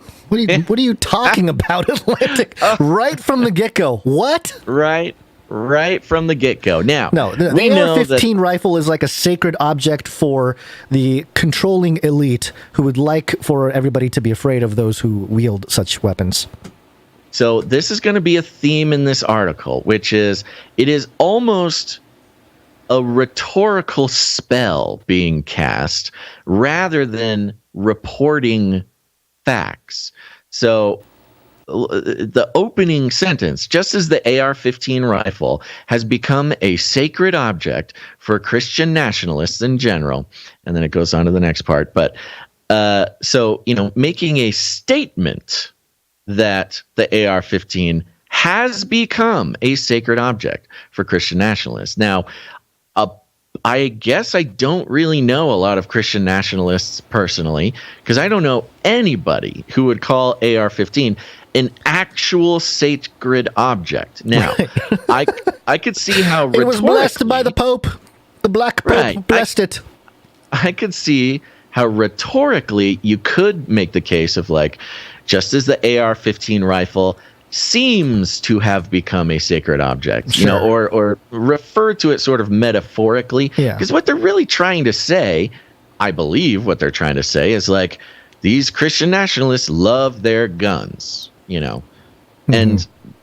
but they say that it has become a sacred object, obviously showing that the person who wrote this has never spent a day in an actual authentic sort of religious relationship with Christianity, but it is sort of an academic knowledge or a narrative knowledge of Christianity, because I don't think any actual Christian, nationalist or not, would say that an AR-15 is a sacred object. But that will become a theme in this whole thing. Mm-hmm. This sort of misunderstanding of Christianity, except for in sort of a metaphorical or academic sense. So keep that in mind as we go. But these are the people who are shaping the narrative. Just as the AR-15 rifle has become a sacred object for Christian nationalists in general, the Rosary has acquired a militaristic meaning for the radical traditional, or rad-trad, Catholics. On this extremist fringe, rosary beads have been woven into a conspiratorial politics and absolutist gun culture. These armed radical traditionalists have taken up a spiritual notion that the rosary can be a weapon in the fight against evil and turned it into something dangerously literal. Mm-hmm. That is a very... Now, I think we'll just keep moving because... We're never going to get through this thing we keep responding to every sentence, but yeah. And here's the thing. You and I have read this whole article. Yeah. And we know what comes next. Yeah. And that sentence doesn't even make sense with how the rest of the article goes. But that's okay. Let's keep going. Their social media pages are saturated with images of rosaries draped over firearms, warriors in prayer, Deus Vult, that's God wills it, crusader memes, and exhortations for men to rise up and become church militants. Influencers on platforms such as Instagram share posts referencing everyday carry and GAT check. GAT is slang for firearm, they say. Thanks, Atlantic. Yes. Was that one of the things that Lauren Powell Jobs was like, what is GAT? Tell me, what is GAT? Exactly. Let me know what GAT is. This is the outlet that did the stop putting laser beams in Joe Biden's eyes meme breakdown. Right. So you really understand their sort of point of view here. And GAT checks that include soldiers' battle beads, handguns, and assault rifles. One artist posts illustrations of his favorite Catholic saints, clergy, and influencers toting AR-15 style rifles labeled Sanctum Rosarium, alongside violently homophobic screeds that are celebrated by social media accounts with thousands of followers. That is just a lot, huh? There's a lot there. Just a lot of stuff in there. The theologian and historian Massimo Fagioli has described a network of conservative Catholic bloggers and commentary organizations as a Catholic cyber militia that actively campaign against LGBTQ acceptance in the church. Catholic cyber militia is interesting because what they're talking about would in other places just be termed sort of like cyberbullying, but if you put cyber militia, it makes it sound much violent and dangerous. These rad trad rosary as weapon memes represent a social media diffusion of such messaging, and they work to integrate ultra conservative Catholicism with other aspects of online far right culture. The phenomenon might be tempting to dismiss as mere trolling or merchandising, and ironical provocations based on traditionalist Catholic symbols do exist, but the far right's constellation of violent, racist, and homophobic online milieus are well documented for providing a pathway to radicalization and real-world terrorist attacks. I like are well documented is hyperlinked to The New Yorker. Well-documented source, The New Yorker. Right, exactly. The rosary in these hands is anything but holy. Ooh. Okay. I mean, yeah, if you ask an evangelical, no rosary is holy, but that's just an evangelical. Okay. But for millions of believers, the beads, which provide an aid memoir for a sequence of devotional prayers, are a widely recognized symbol of Catholicism and a source of strength. And many take genuine sustenance from Catholic theology's concept of the church militant and the tradition of regarding the rosary as a weapon against Satan. As Pope Francis said in a 2020 address, there is no path to holiness without spiritual combat. And Francis, so violent, Pope Francis. And Francis is only one of many church officials who have endorsed the idea of the rosary as an armament in that fight. Okay. Wait a minute. So, hold on. There's a little bit of translation going on here, and to our Catholic listeners, which I know there are some, please forgive us if we do not have the best translation from sort of Catholic speak into Protestant speak here. But they basically just said it outright in the Atlantic here that, you know, the rosary used for prayer is considered a weapon against Satan. You know, in pretty simplistic Christian terms, it's basically just a physical object representing, you know, prayer as a weapon. Yeah. And look, anybody who's been a Christian for any amount of time, I've grown up in the church, I've heard prayer as a weapon my entire life. And it is spoken of this way because prayer is sort of a weapon in a spiritual battle. If you want to defeat the devil, or you want to, affect the spiritual world, or you want to do these things, what is your weapon besides prayer? Nothing. Prayer is the spiritual weapon. Now, of course, nowadays, especially in this Christian nationalist, freak out fest, the very word weapon is automatically substituted for ideas of guns, specifically. Yeah, AR-15s. Exactly. Physical, actual weapons. And even when the explicit words are prayer is a weapon, or in this case, the rosary is a weapon, to fight spiritual battles.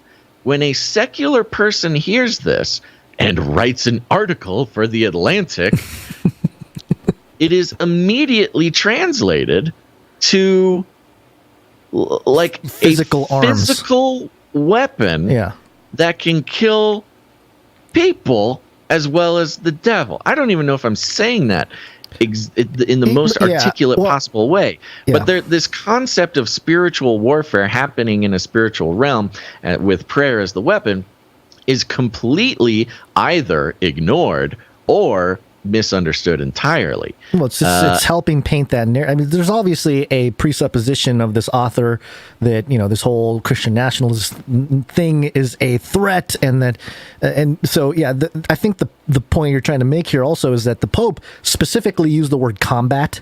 He said, "There's no path to holiness without spiritual combat." Oh, combat! So, you know, Rosary being a weapon against Satan and prayer. We're in this combat, so it must be the same thing as, you know, because if you just take the word at face value, we're talking combat. It's a gun. It's a gun. Rosaries are guns. Right. Exactly. I mean, it's really interesting. And I know it's even hard for us to kind of accurately articulate the sort of, I don't know about deception is the right word, but it's narrative the mistranslation. Yeah, it's simply a mistranslation of like the you idea. Said, I think it's like a spell to make people believe That's what I'm saying. That's what I'm thinking. The rosary as some kind, or people using a rosary to pray as some kind of like, oh, this person must be, the rosary up here, but then, you know, in the back of his truck or something, he's got an AR-15. He's going to blow you away if you don't bow to white God or whatever the characterization is. I think I pointed out what the problem is. A secular person reading this, there is not a moment when they take a second to say, like, well, in Christian theology, you know, to do battle with the devil on a spiritual level, you pray. We wrestle not against flesh and blood. There's a passage there, but let's not talk about that. There is no reference to what a spiritual battle might mean to a secular person, and it is the omission of that I believe is the crux on which they are building this case. Now let's keep moving. In mainstream Catholicism, the rosary as weapon is not an intrinsically harmful interpretation of the sacramental, and this symbolism has a long history. In the 1930s and 40s, the ultramontane Catholic student publication Jeunesse étudiante catholique regularly used the concept to rally the faithful. Again, the concept. But the modern radical traditionalist Catholic movement, which generally rejects the Second Vatican Council's reforms, is far outside the majority opinion of the Roman Catholic Church in America. Many prominent American Catholic bishops advocate for gun control, and after the Uvalde school shooting, Bishop Daniel Flores of Brownsville, Texas, lamented the way some Americans sacralize death's instruments. Okay, please. All right. Militia culture. This is where it gets good. Militia culture and fetishism of Western civilization and masculinist anxieties have become mainstays of the far right in the U.S. And rad trad Catholics, gotta admit, rad trad is a pretty cool name. Rad trad Catholics have now taken up residence in this company. Their social media accounts commonly promote accelerationist, there's that word again, and survivalist content.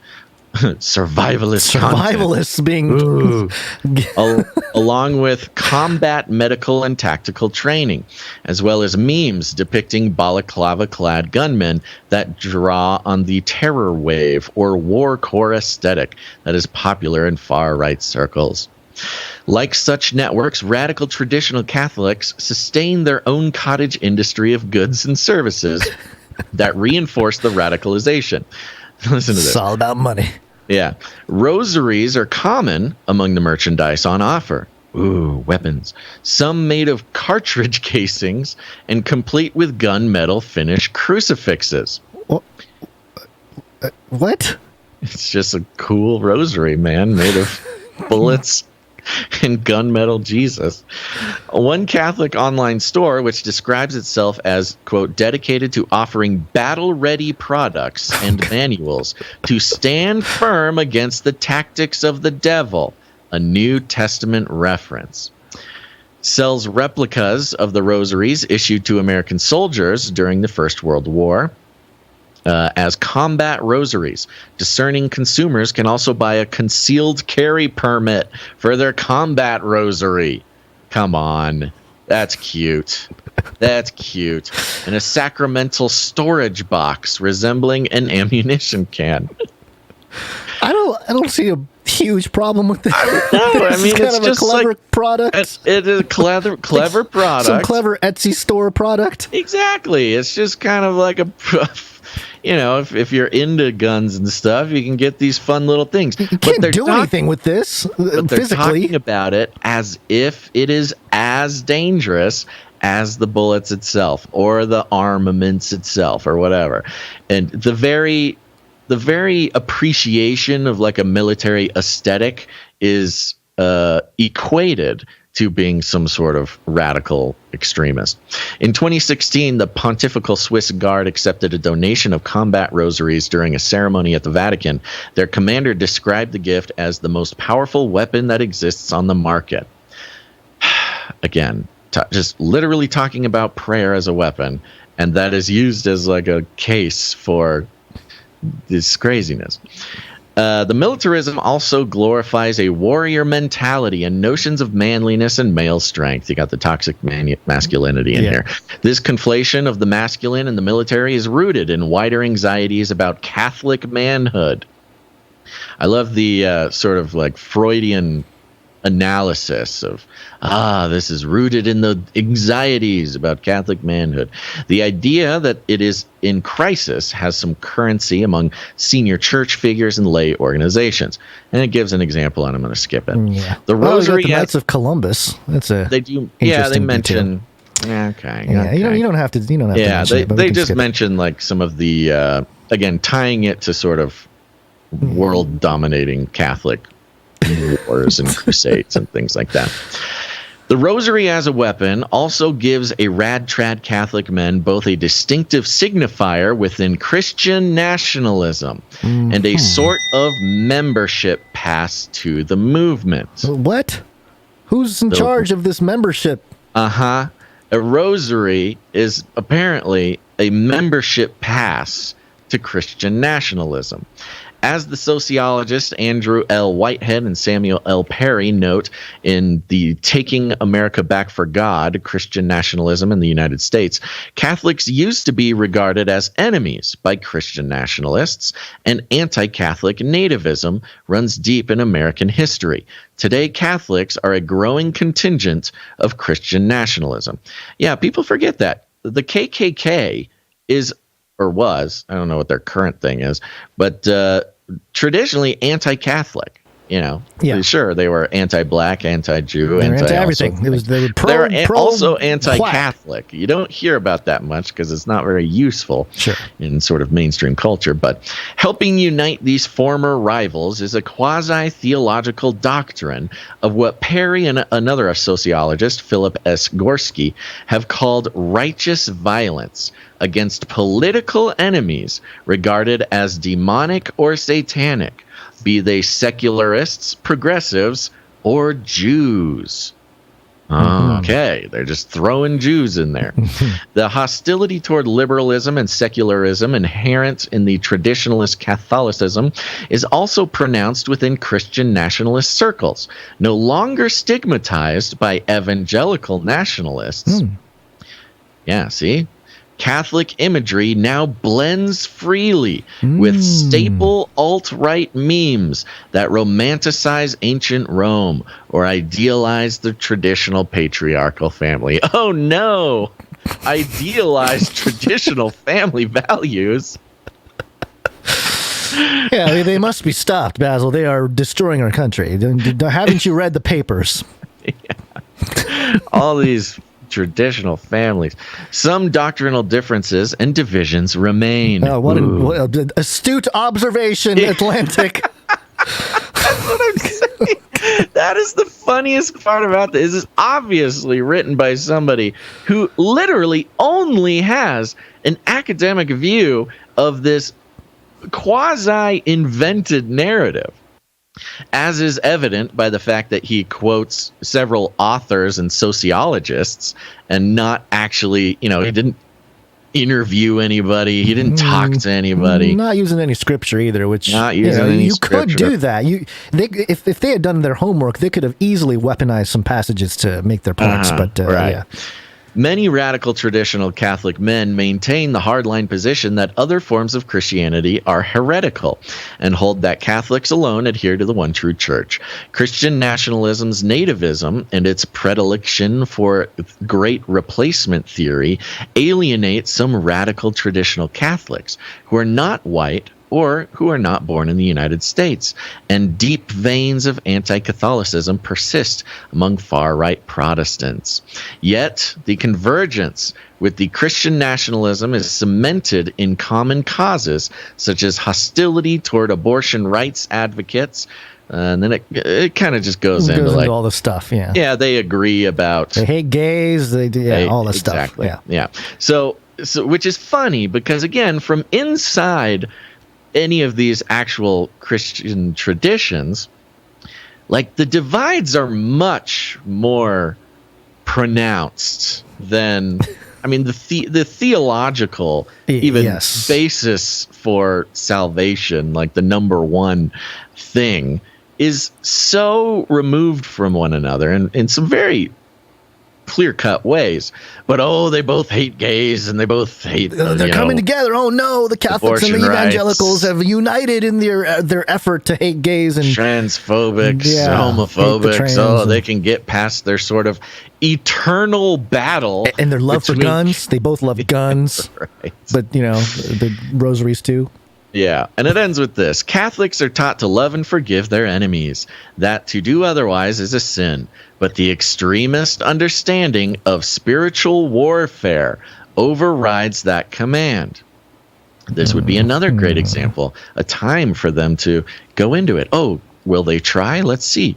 To do battle with Satan, whose influence in the world is, according to Catholic demonology, real and menacing, is to deploy violence for deliverance and redemption.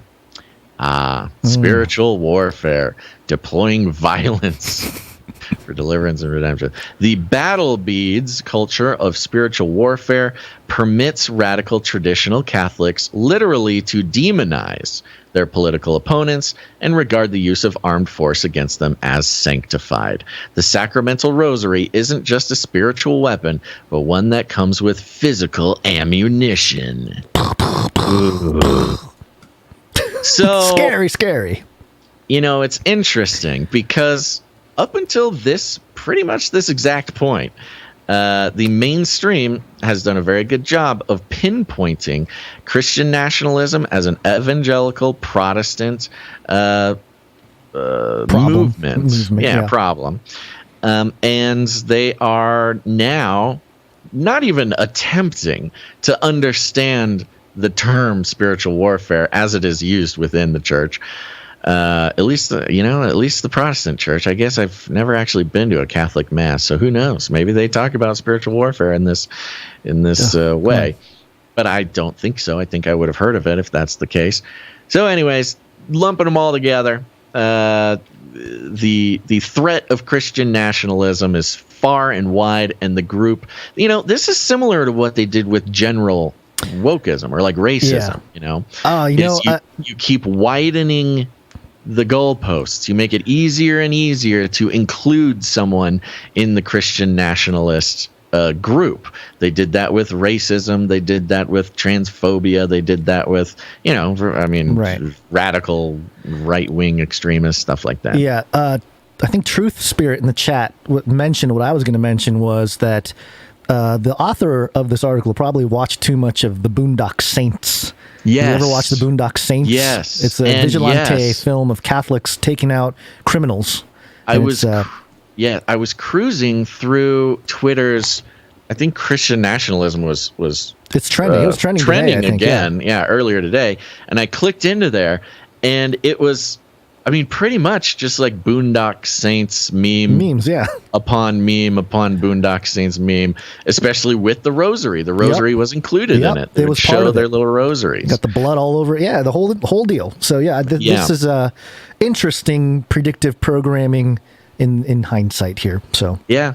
And it's working. It's definitely working. It's working pretty well, as it always does. Mm-hmm. So there you go. It's a little update on how the group of Christian nationalists who are going to take over the country and theocrats are going to, enslave all the secularists and stuff like this, damaging American democracy. The group widens and becomes more threatening day by day. And all it takes is somebody who just simply does not understand a simple term to go ahead and write an article about it in the Atlantic, and boom. It's a psyop. I mean, come on. Give me a break. Come on.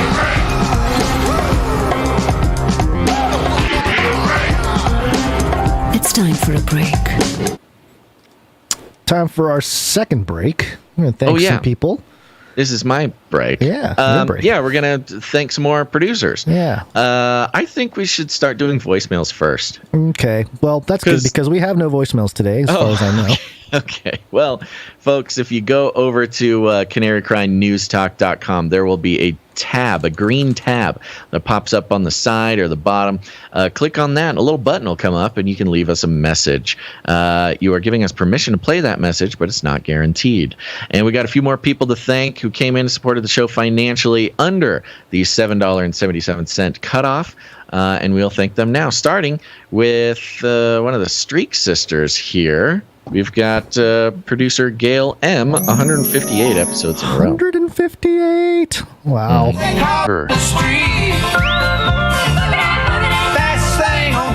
Women rule. Newsom loves you. Yeah. Oh, there he is. Shout out to Sir JC. Sir JC, we have fixed the problem. Good. And everything is up to date. So he is up to date. Man, you guys are full of grace, he says, for keeping my streak alive. I am in your debt. Happy Monday, Canarium. Thank you, Sir JC, now to the Techno Squatch. We've also got Veronica D coming in. Veronica D. She's 158. Yeah.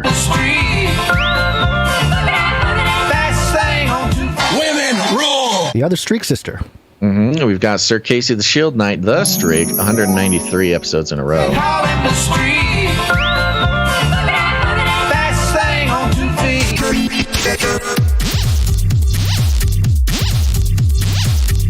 Thank you, Sir Getting Casey. closer. Only 8 more episodes until the Event 201 happens there for Sir Casey. We've got Runk Smash on a 19-episode streak. Thank you, Runk Smash. And I think that's it. Let's read Sir Scott here. We've got Sir Scott, Knight of Truth. I believe he will come in by the end of the day, which will make him 182 episodes in a row.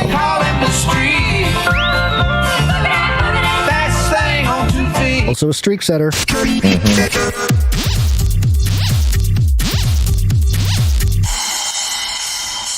Thank you, Sir Scott. Thank you very much, Sir Scott. Man, these trolls in the chat room are persistent recently. Oh, more coming in. Ooh, yeah. Ooh. I think I got it. Got it? Okay. Temptation is entering the chat.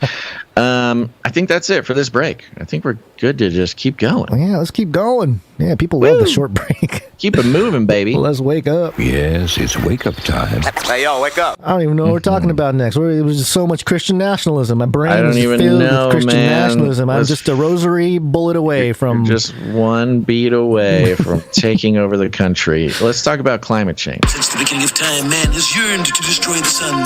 I will do the next best thing. Block it out.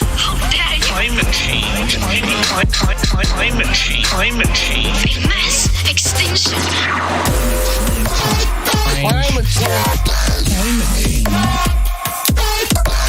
Climate change. Fun jingles. We got an article here. This one? Yeah, we got an article here from Bloomberg. And the headline here Extreme heat uncovers lost villages, ancient ruins, and shipwrecks. Oh, fun. Yeah, so, we've been hearing a lot about climate change, the ocean sea level rise, the melting ice, and, the world is going to be flooded. Yeah. Not always the case for everywhere, I suppose. But the sea level is lowering? Extreme heat this year has triggered wildfires, drought, and melting glaciers. Less expectedly, it's also revealed some weird and dark things about our past. Shipwrecks, corpses, ghost villages, ornamental gardens. I don't know. Oh, dark. Okay, yeah. Dark history. And ancient cities. Ornamental gardens can be dark and weird if they're like skulls or something. Here's a look at some of those discoveries. The first one here is Roman remains. Italy's drought has revealed artifacts from World War II and a glimpse of life under Nero. Months without rain and an earlier than usual halt in flows from melting snow in the Alps depleted the River Po, Italy's longest river, to its lowest level in 70 years. I'm sorry, can you read that again? Melting snow depleted the river? No, halts and flows from melting snow, yeah. So halts it's and not flows melting from melting snow. Yeah. Okay, so the snow is not melting. Snow's not melting. It's depleted the River Po, Italy's longest river, to its lowest level in 70 years. The dried-up riverbed revealed previously hidden World War II-era wreckage, such as a German tank and cargo ships. Oh, that's kind of cool. Yeah, this is kind of like, In Rome, meanwhile, drought sapped the river... Let me try that again. In Rome, meanwhile, drought sapped the river Tiber and unveiled a bridge that's thought to have been built during Emperor Nero's rule. That's a long time ago.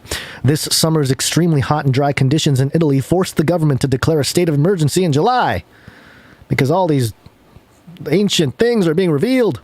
Yeah, maybe they're scared they're going to uncover some sort of Nephilim who will awaken. Spanish Ghost Village, a town stuck in the early 1990s, has reemerged in Galicia, Spain. 1990s? Surely not the 1990s. Aceredo, I think I'm saying that right, a village near Spain's border with Portugal, was flooded in 1992 to make room for the Alto Lindoso Reservoir. Oh. In February, about 30 years later, drought re-exposed the small town. Soon, tourists began flocking to see a place frozen in time. It's just like a bunch of Tamagotchis and cassette tapes laying around. VHS players. Look at this ancient VCR. Scientists expect Galicia to continue suffering from extreme dry spells. Quote, rainfall and drought patterns are always more complex, more difficult to predict scientifically, said Geoffrey Carnicer. Hey, you can't say that.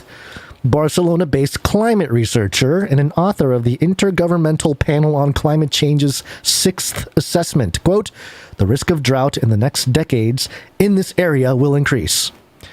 You know, when you have scientists saying things, because I feel like scientists are getting misquoted or like quoted out of context a lot because they you know, these mainstream outlets really do reveal kind of the true reality of what these climate scientists are seeing.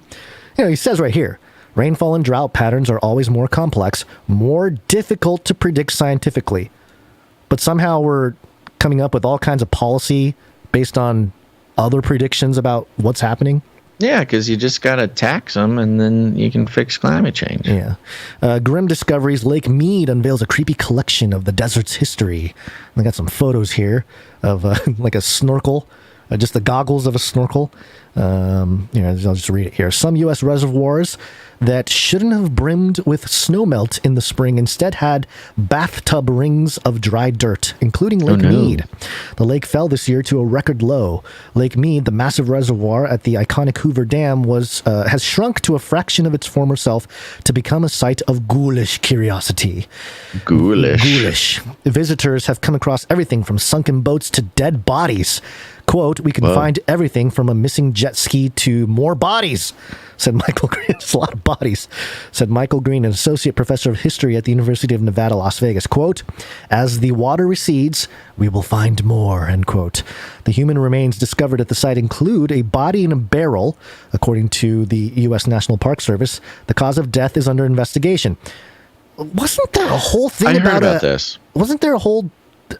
I remember seeing like a documentary or something about someone who did this. Like it was like an extreme sport thing in the early 1900s or something. Where they talking about like Niagara Falls or something? Was it Niagara Falls? Yeah, maybe something like that. Niagara Falls in a barrel? Yeah. Wasn't that No, a this thing? was definitely a mob hit. Yeah, or that, yeah. Definitely a mob Human hit. remains discovered, cause of death under investigation. The Shackleton wreckage, which we've covered, is part of the list here. The melting ice, of course, in Antarctica. On February 25th, Antarctic ice sea cover shrank to a satellite-era record low level, which may have helped solve one of the greatest mysteries in maritime history. Around that time, a crew set off on a research vessel from South Africa to the depths of the Weddell Sea, a remote area of the Antarctic coastline, to locate, survey, and film the wreckage of Sir Ernest Shackleton's ship Endurance. Yes, we covered that live, basically. Yeah. So we'll skip that one, the rest of it. A secret garden. A UK heat wave has unearthed a florid 17th century landscape. Extreme summertime heat in Britain has scorched the south lawn at a historic home in central England, revealing a hidden 17th century garden. Abroad, ornate patterns can be seen on the lawn at Chatsworth House of Derbyshire, dubbed the Great Parterre. The extensive garden dates to 1699 and was once filled with flower beds and paths. By 1730, the ornate landscape was grassed over, and because the new lawn has shorter roots, it burns more quickly. On July 26th, Chatsworth logged a temperature of 38.1 degrees Celsius, about 100 degrees.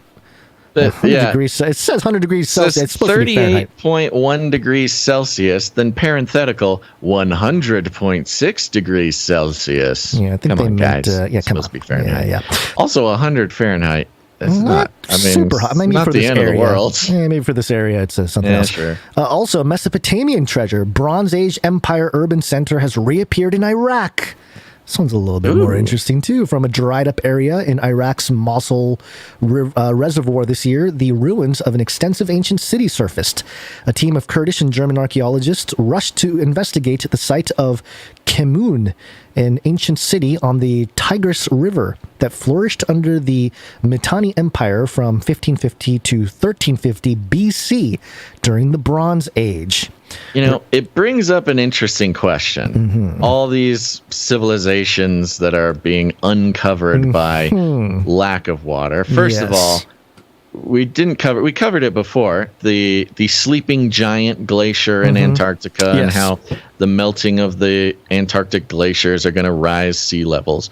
Well, we have sea levels not rising here. Right. But also, if sea levels are supposed to be rising because of climate change, what happened to make these cities get covered in water? Was it climate change? Climate change. Ancient climate change. Thousands of years ago, climate change melted even bigger sleeping giant glaciers and covered these cities in water, and then more climate change is uncovering them. It's hard to... Why did it get covered in the first place, man? The research team found ceramic vessels reportedly containing more than 100 cuneiform tablets. Those are Sumerian tablets. The discovery could provide more details about the end of the Mitanni period city and the start of Assyrian rule in the region. Quote, it is close to a miracle that cuneiform tablets made of unfired clay survived so many decades underwater, said University of Tübingen professor Peter Faulzner, who was part of the rescue excavations in Kemun, in a press release. And it goes on here. There's more here. Hunting relics in Norway. What else? That was the last one there. So, it's interesting because the one thing that I thought of was, there's an ancient account of a flood, Basil. I don't know if you know about this ancient flood. that apparently occurred. There's a couple, but that killed a bunch of Nephilim, some giants and some abominations. And when the waters receded, it didn't take long. This is the days of Noah here. It didn't take long for people who survived the flood to procreate and then also start building a tower to reach heaven and dethrone God and all that kind of stuff. Right. What kind of resources did they have? And, that's been a theory that some of the more, for our fringy friends, if you want to call them that, have speculated about what happened before the flood. The days of Noah that Jesus talks about. He talks, Jesus says in Matthew 24, as it were in the days of Noah, so shall it be in the coming of the Son of Man. So we have the sting here. But as the days of Noah were, so shall also the coming of the Son of Man be. And it just goes to show they probably excavated some stuff from the pre-flood era to start building their tower. And it talks about Nimrod becoming a Gibborim. Cassette players and VCRs and Tamagotchis. Right. Yeah. The ancient pre-flood Tamagotchi, which was more of a cat-like object or something. Pre-flood Tamagotchis. Yeah. So anyway, I just thought it was an interesting thing. It kind of messes with people's minds, like, oh, climate change, oh no. But then it's like, wait a minute, the water's receding and it's revealing all this stuff. Yeah. It just goes to question. It makes you question, like, what is really going on here? I mean, hopefully for the normie and the gritters, they look at something like this and they stop for a moment. They're like, wait a minute, we've been told this whole time, fear of seawater rise, melting ice caps, all that stuff. Why are we seeing this huge receding of water that's resulting in the revealing of our ancient history? And that's the interesting part, as we've done for quite some time now, which is go directly to the scientists, such as the Antarctic scientists, where pretty much every Antarctic scientist who studies in Antarctica, not those who are back here being science communicators or whatever, but you go directly to the scientists. And the climate change that is being advertised in the media is at least significantly different from the climate change that is being, actually is being written about in the actual science. Right. There's a translation error that is happening somewhere between the actual scientists and the science communicators or the mainstream media. No surprises there. I'm just surprised that nobody else is asking these questions. Or why didn't they answer? Why isn't that in this article? The author should be like, now you may be wondering, if all of our glaciers are melting and our sea levels are rising, why all this water is also going away and uncovering ancient civilizations. The only time they quote a climate scientist here, climate researcher, is when he says, kind of difficult to predict scientifically. Yeah, right. That is the quote from an actual scientist is, it's really complicated and I don't know. I don't have anything good to tell you. See? Everybody go buy a Tesla. Everybody eat bugs. Well, speaking of which, climate change and the food crisis is coming up on us here, Gons. Now you are cooking. Can I get 2 hamburgers? Yes, sir. With french fries? Yes, sir. What about an omelet? Sure. Got a couple eggs. I like food. Food is good. I like food. Food is good. Just a couple of quick mentions here. This is from drovers.com. The headline, Peanut M&Ms are healthier than beef and pork. Bill Gates funded study claims. Of course it is. Bill Gates and his meat alternative agenda. Oh, this must be a conservative. I was looking at it. Yeah, I was trying to dig in a little bit more, and this Drovers. It brought me to some farmers kind of media outlet for farmers, like an industry blog or something. Yeah, some maybe? kind of. I'll try to dig it up again here. Okay. But continue. Bill Gates and his, it would make sense that even not a political blog or whatever, if it's just for farmers by farmers, of course they're going to hate Bill Gates. Yeah, they're going to hate Bill Gates. The enemy of farmers across the world.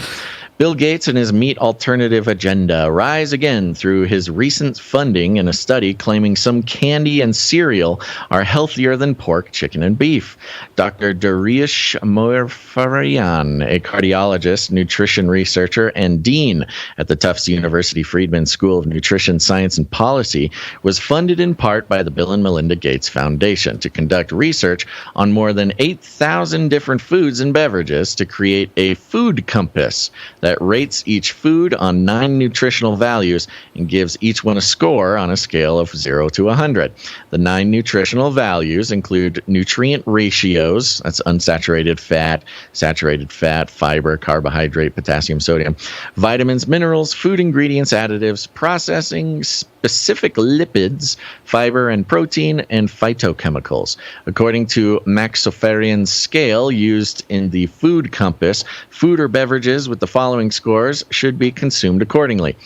If the score is 0 to 30, limited consumption. If it's 31 to 69, very funny, consume in moderation.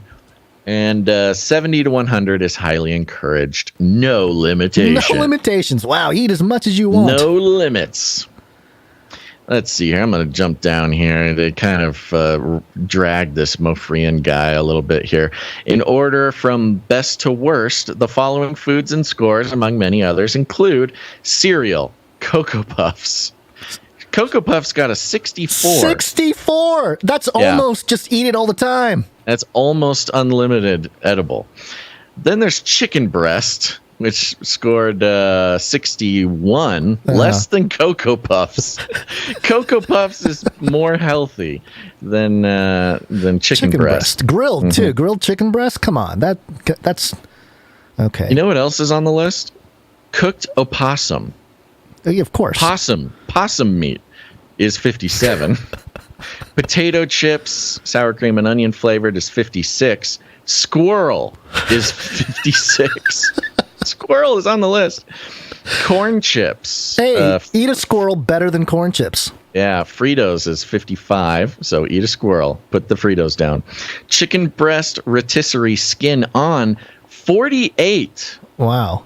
Frito chips is healthier than chicken breast rotisserie. Then it has bear, 46. Sure. Yeah, beaver cooked, 43. Bear and beaver, of course. Yeah. Classic staples.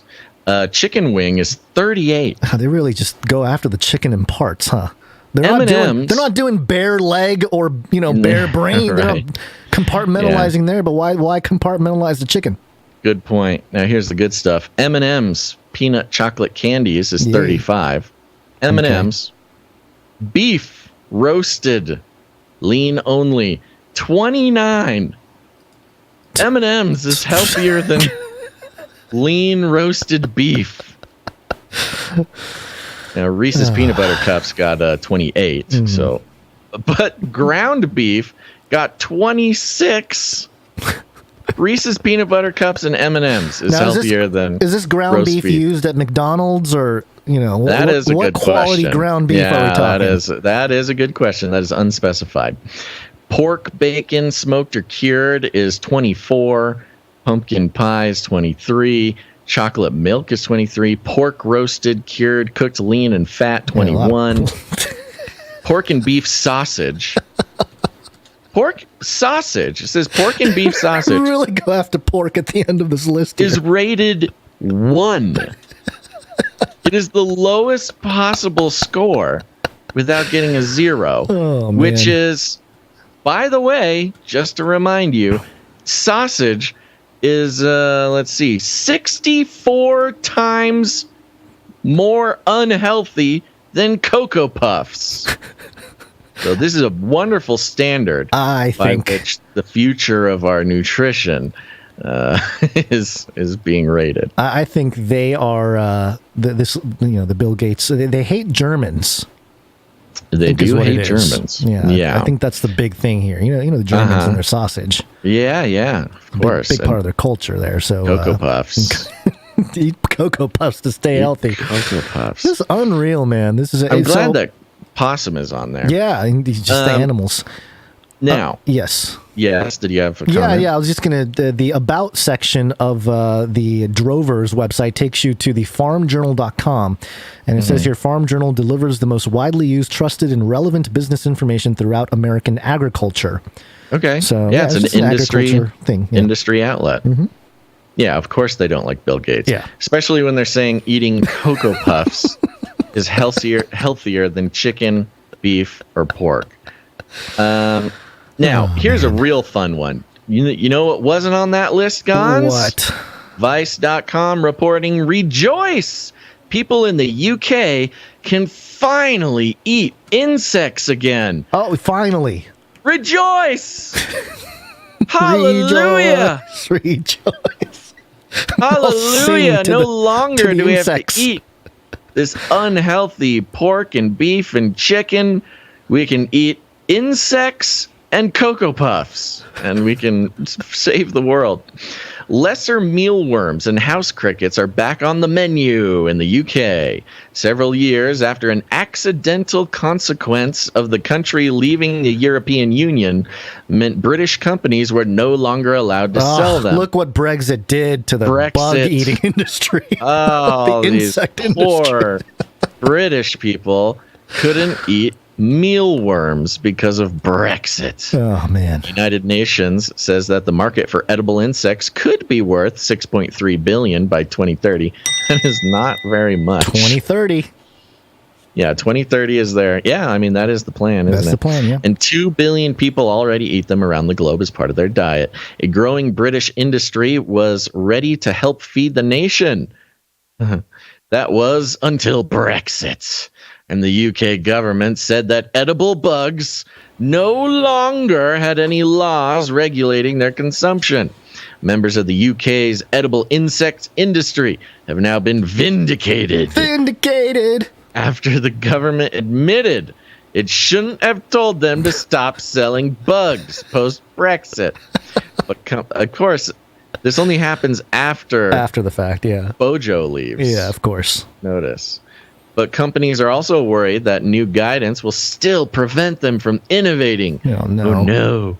Last month, the Food Standards Agency announced that it had been incorrect to have said back in August 2021 that the UK was not operating under transitional measures after leaving the European Union when it came to novel foods regulation, leaving British companies incapable of getting authorization for their edible insects.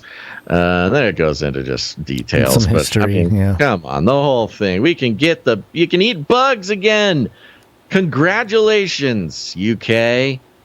You are now get to join the list of creatures on this earth that regularly eat bugs. I cannot believe that you have been so oppressed after leaving the European Union. Yeah, this speaks a lot about where we are as a society when an outlet as big as Vice is sitting there, and the presupposition is, come on, rejoice! We gotta eat bugs. With we got racism, we got Christian nationalism, but who's gonna speak up for the bugs to be eaten? It's not all bad news, folks. The good news is you can eat bugs again. Johnny Cool in the chat. Do foreign bugs taste better? Good question. I don't know. Maybe. Oh, I was just seeing if there's any other things in here. No, it's literally just they're so happy to eat bugs. There's no other details. Okay, well. Listen to this. Okay, this is fun.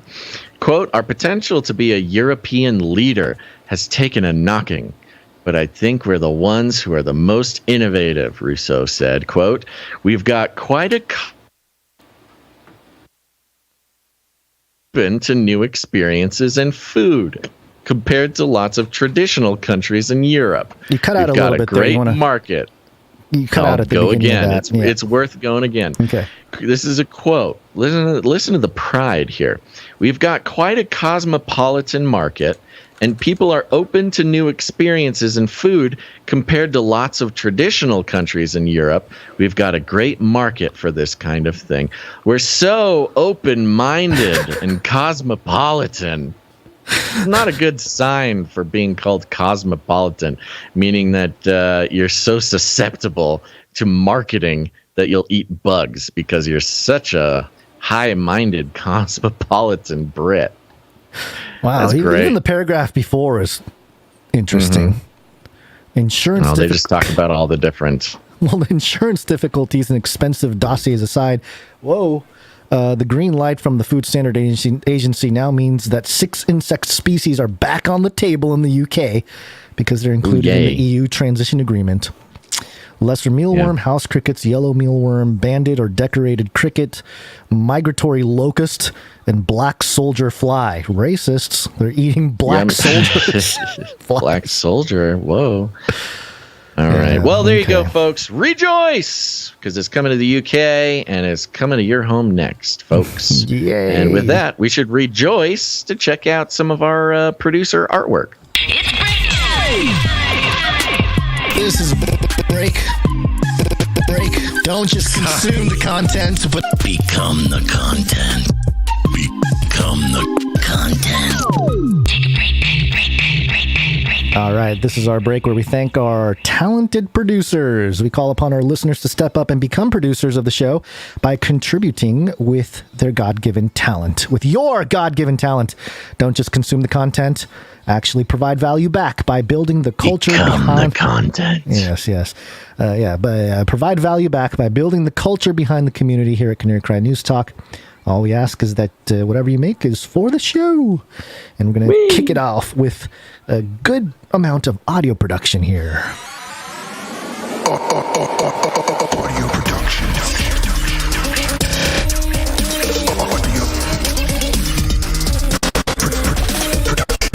First, a couple pieces here.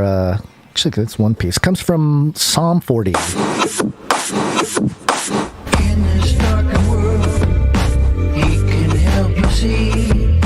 listen to Psalm 40. As a note, peace and blessings. I've been trying to make an Afrofuturism jingle for a while now, and it's proven difficult. Hopefully this is useful. Any ideas for a general Africa jingle? Godspeed. So let's take a listen here.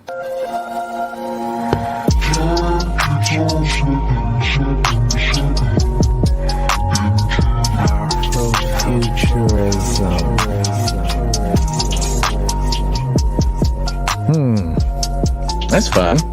Interesting. It's kind of. I only caught the back end of it. Yeah, I don't like who's not like. I can't tell who's saying it. It's probably hard to find someone saying Afrofuturism. I'm sure, but it's good. We got something now. We got a couple Africa jingles, so we have an intro. We got an outro. It's wonderful. Sure. Thank you very much, Jonathan F. No, that was Psalm 40, but yeah. Thank you very much, Psalm 40. And next up is Jonathan F. Jonathan F. He came in with a couple pieces. He also brought a Afrofuturism jingle. Let's hear it. Oh.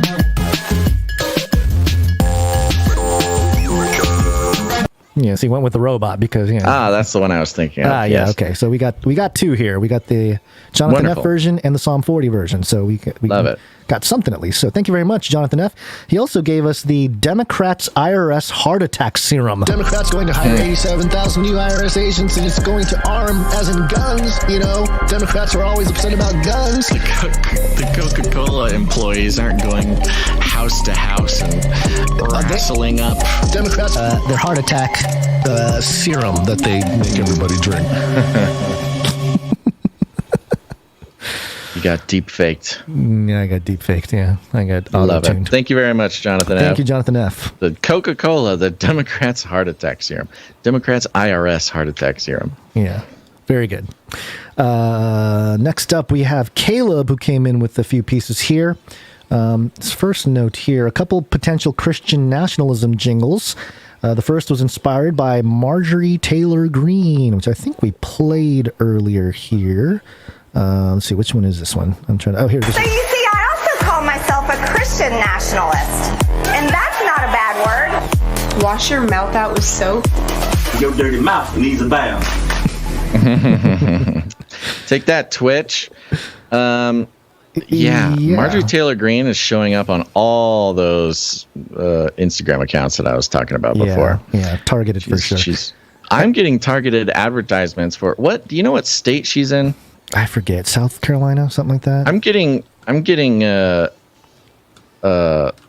voting ads attacking her, which is fun because, like I said, it is very difficult for them to pin me down with the algos. So apparently they think I'm not where I am. Yeah. Let's see. Georgia. That's right. Georgia. That was there close. We go. Yeah, and then he also, as part of the Christian nationalist jingle here, he also has one where he took Christian theologian Michael Horton. He did a whole piece on Christian nationalism and made a jingle out of it. And here's how that sounds. So you see, Wait, that's not it. Hold on, I must have grabbed the wrong one. I think they're combined. I think they're combined. Are they? Okay, here we go. I think so. The Bible opposes any notion of a Christian nation apart from the worldwide body of Christ. Yeah. That's good because it gives a nuance, of what we talk about. So it's good. Yeah, that's great. We got to remember to play that one. Maybe that's the ending of the segment because it kind of wraps it up. Yeah. He also gave us just one for fun, the Arctic Truck Safari. Welcome to the Arctic Truck Safari. We got more snow over here. Ooh, watch out. What's that? Stinky penguin.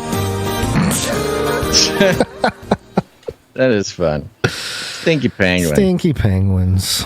There you go. That's all the audio production. Thank you so much. This is a good collection. Appreciate all of it. And these are definitely going to be used. So thank you to all the producers who came in with their audio. We're going to move over to some art. Are you sure that's all of it? I'm seeing one more person on the list. Is that something else? Oh, wait. Did I miss somebody on the list? Oh, Davy Frost. So. You're right. You're right. I missed Davy Frost. Sorry.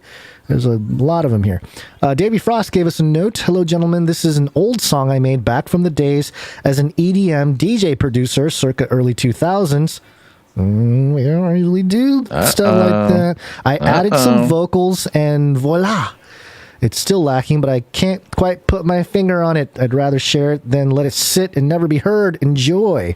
So I guess added some vocals to maybe make it show related. Make it show related. Okay. Yeah. Let me get to let me get to the wave file. Is this a full track? It's a full track. It's almost 5 minutes long, so we'll hear a little bit. Canary Crime mixtape track. Yeah. Let's see what this brings here. Okay. Hello, robots. The robots are coming for you. That's pretty big. Whoa.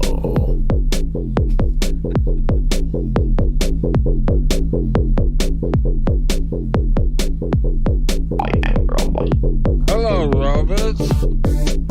Full humanoid bot. He's everywhere. Full spectrum dominance. Robots are taking over the world.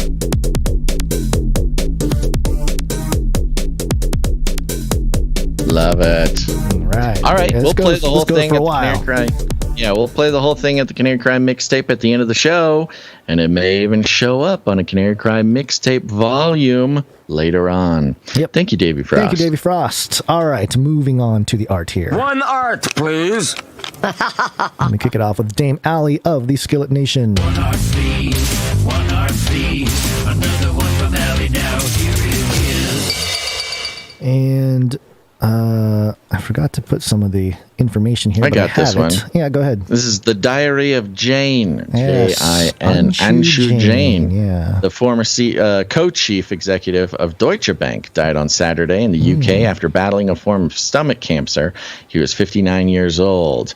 And a little highlighted part here is he was speaking at the World Economic Forum in 2017, which was the same. Oh, no. In 2020, he spoke at the World Economic Forum after being diagnosed with cancer in 2017. And here he is. You know, I will say, I've never seen this man before in my life. He's got some very sort of lizard eyeballs. I mean, they are just right out front and center. I mean, he's the co-chief of Deutsche Bank. Of course.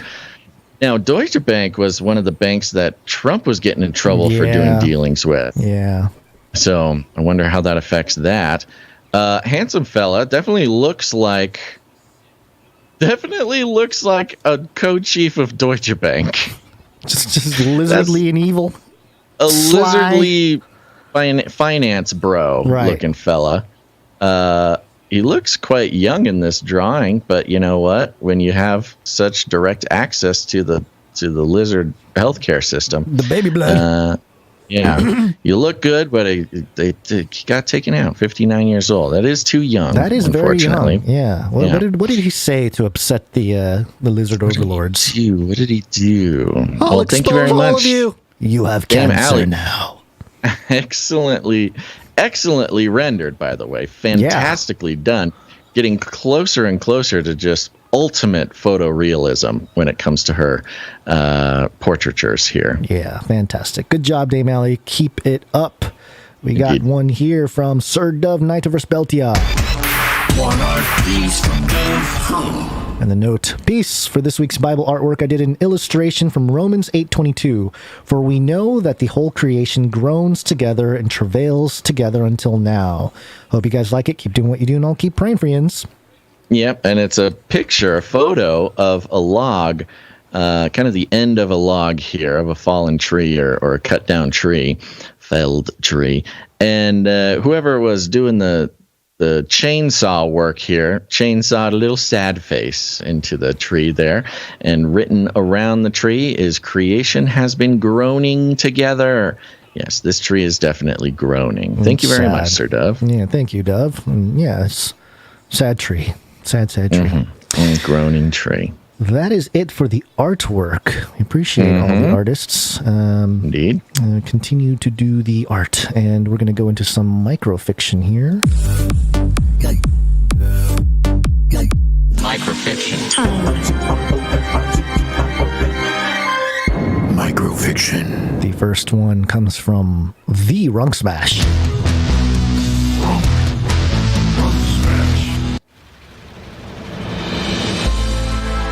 Out of the sea he rises, with Troop 322 using the same dark magics UR30 as takes the form of the elderly man from the memes.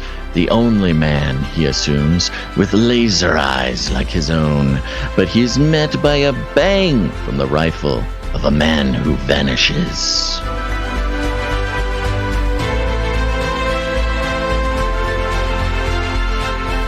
Okay, so what? Biden's rising out of the sea? What's happening here?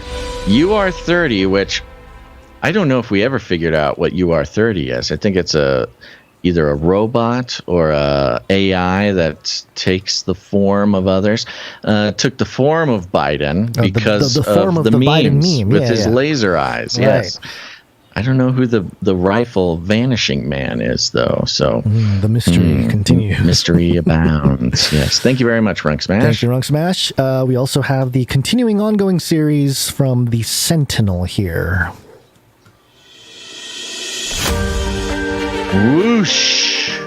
Basil brushes by the crowd as he completes a backwards pistol squat and launches himself into the sweeping crane stance. He's only feet behind Johnny Cale, who has been in the lead the entire match. The crowd chants, "Johnny! Johnny! Johnny!" He isn't the most popular rollerblader in all of Orange County for no reason. They begin their laps around the rink. Basil's quick quads propel him forward, shoulder to shoulder with the Alpha Boy. "Faster, Basil, son!" Skate Say Gons yells. Johnny Cale brushes against Basil, pushing him to the outermost circumference of the rink. They're locked side by side as they complete their laps. As they pass the crowd again, though, a broom extends out beyond the barrier and sweeps Basil's leg. He goes down hard. The crowd oohs as the broom vanishes back into the crowd. "Get up, Basilson! Get up!"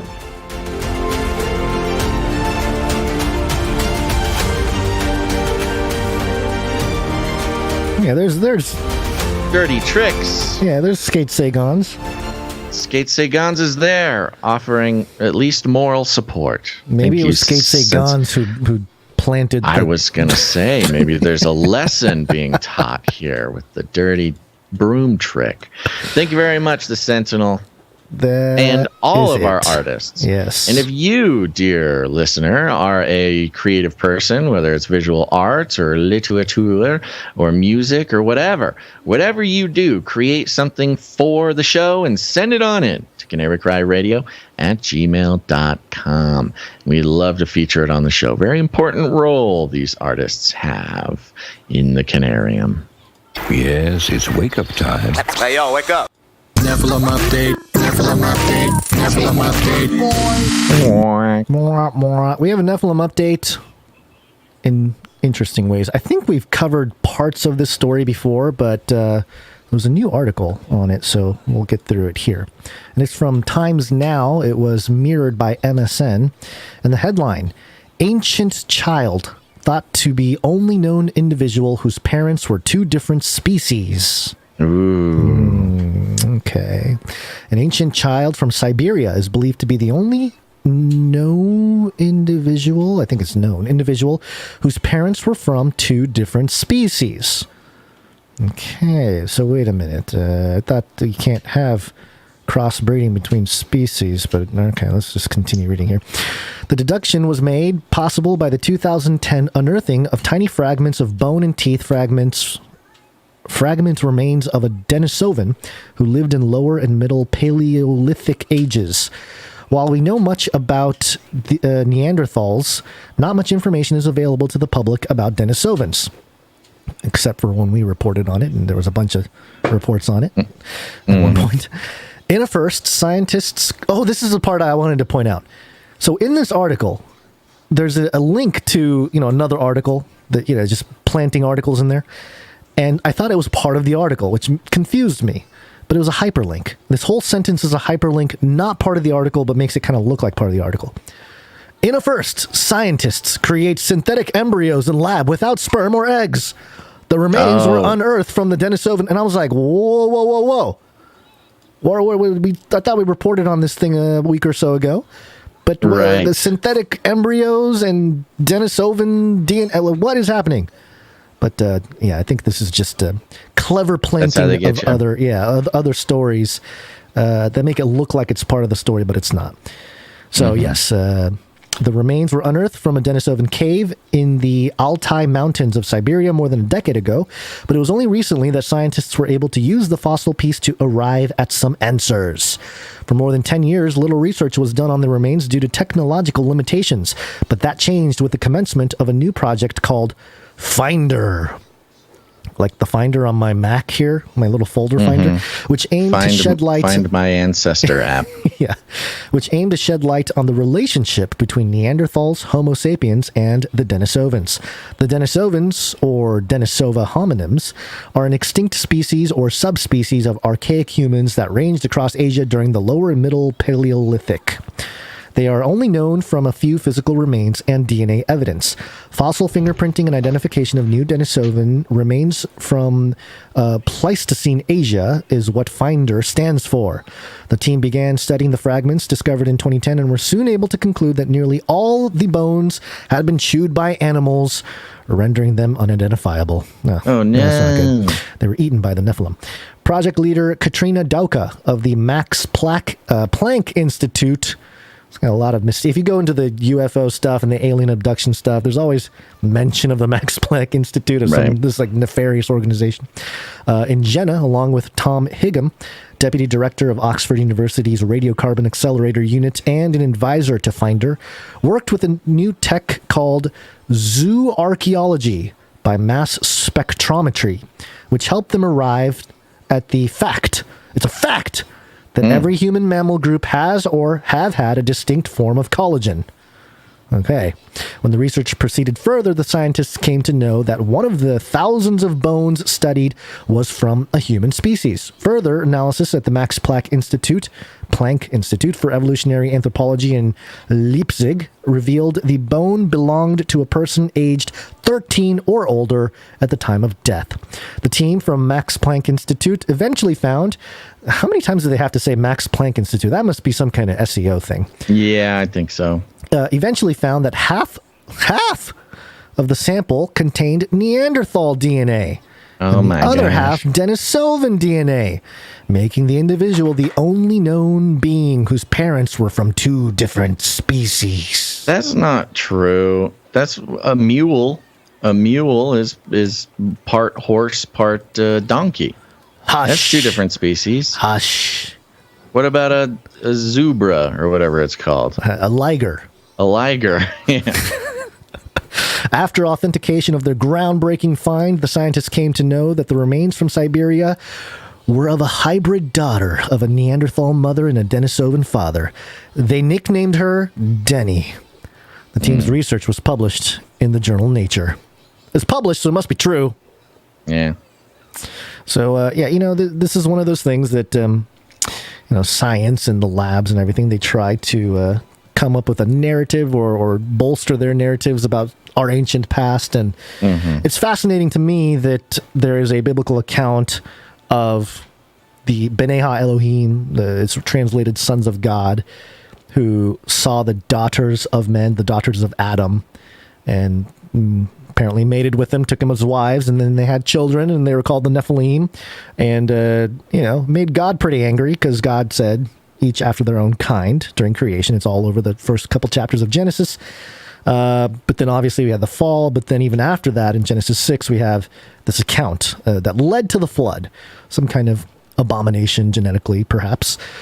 So, finding this type of, artifact or whatever, it speaks to this idea that, first of all, science, modern science, they have to categorize, they have to label things. So from the get-go, the premise could be wrong. They categorize these Denisovans, these Neanderthals, based on genetic information they find. But couldn't somebody, in the same milieu, couldn't somebody, this is theoretical, I'm not saying this is, factual, but theoretically, 1,000,000 years from now, somebody can take, a remains of a human from 2020 and the remains of a monkey from, or an ape maybe from, 1800 or something like that, and say, their genetics are so close, they must have been, partner species or species that were close to each other, and then if you find somebody that has some genetic material or genetic code that seems to represent the ape, but it's also human, there was a ape-human hybrid, when really they maybe just shared some aspects of the same genome. So, I'm not a scientist. I'm not going to say I understand all this stuff, but from the biblical context, it's interesting to me that they're starting to talk about a hybrid, an ancient hybrid from 2 different species, which, again, the biblical account has, which led to the flood. Well, I think that is an interesting part. Yeah, it's almost... It's funny because they say, it's the first time we've ever seen it. We didn't think it could happen before. Yeah. I still stand by the liger and the mule comment, but okay. But also, yeah, it's in the biblical account that there were, chimeric beings that were not approved of. And it's interesting how we see that kind of repeat itself over and over. The science sort of referring back to what may have been put in different words in the Bible, but inevitably trying to say the same thing. The account of some kind of hybridization in our history, which is I think more fascinating. You got Greek mythology, you got all that kind of stuff. So real biological inequality. This is something which is way beyond just another species. Human machine hybrids. Data is the key, and they will have power over us. That freaked me out. That freaked me out, man. Freaked me out. Well, thank you very much, everybody, for tuning in to this episode of Canary Cry News Talk. We're going to be back on Wednesday, so don't go anywhere. Today was... Stay in your chair. I forgot to mention at the top. Today Fiat Day, Gold Fiat Day. This is 1971 gold standard. The dollar taken off the gold standard. Good decision. Yay, we did it. We survived another one, which was that 51 years now that we've been off the gold standard. Things seem to be going fine. Yeah, everything's the dollar's going to inflate. We're fine. Yeah, I mean, I guess that is part of the fun. You think about inflation and economic cycles. They took it off the gold standard specifically, part of their reasoning was that this would lower, what's the word, volatility. That if they could just control it, control the value of the currency, then they can control everything. How's that, they can control the supply. Out? Yeah, it's not working very well, apparently. Well, no, or it's working perfectly depending on who you ask. Yes, good point. Good point. Yeah. Well, I want to thank our executive producer for today, and that's One Lousy Petunia. Thank you very much. Executive producer One Lousy Petunia. And thank you to all of our producers who make this show possible. We couldn't do it without you, with your time, your talent, or your treasure. Any way that you can help the show out, we would not be able to do the show that we do with the frequency that we do, with the sort of community and network of resources that we do. It would all be impossible if it weren't for our producers, and that includes our Clippies. Yeah. Clipping all those videos. Thanks. Yeah, thank you to our Clippies who manage and populate the Canary Cry Clips channel on YouTube and Odyssey. Go follow there. And Gons, I'm happy to say we reached 1,000 subscribers during the show today. During the show. Yeah, so that's very fun. The notifications telling me who was the 1,000th subscriber have not caught up yet, so I'm not exactly sure the exact person, but just know that we appreciate everybody who has followed that channel.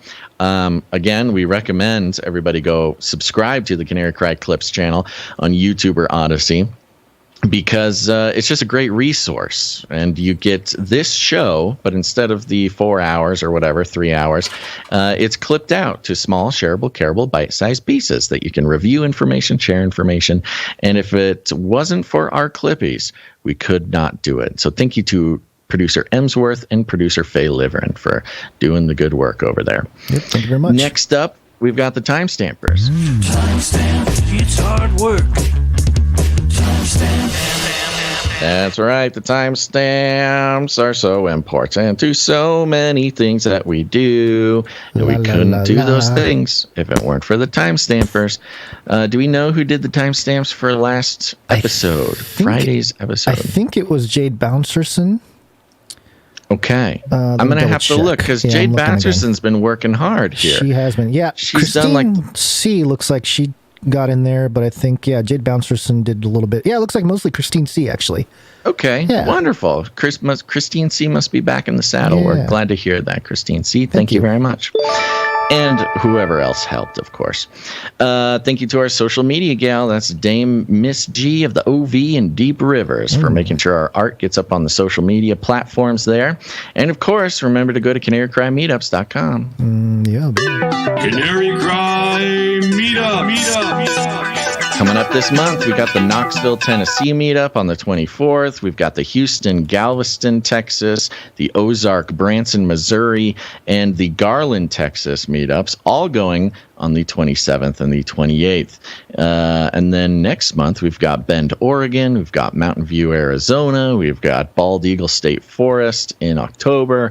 This is great. I love seeing these meetups. And y'all need to go to these meetups because, meeting other Canarians, first of all, it's just cool that they're other Canarians, but meeting other people in general who are on the level, who know what's going on. You're not going to get all triggered around each other. You don't have to, you don't have to hide any of the weird fringy parts of yourself. This is good to meet people in your area. You already got tons to talk about. People find their best friends, their soulmates, and perhaps apocalypse buddies. Who knows? Go to canarycrymeetups.com. We'll see you at the meetup. This is fun.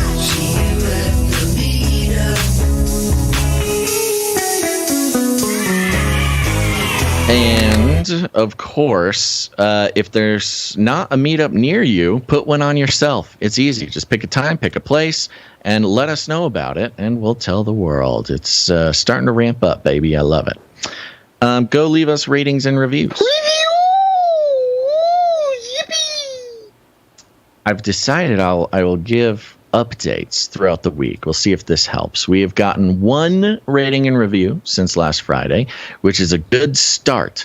Now we just need 4 more by Friday. Why? Well, because when we get 5 or more reviews a week, it activates those algorithms that share the show with people who've never seen it before. If you use Apple Podcasts, you'll see, you get recommended podcasts, and it's, of course, based on your algorithms.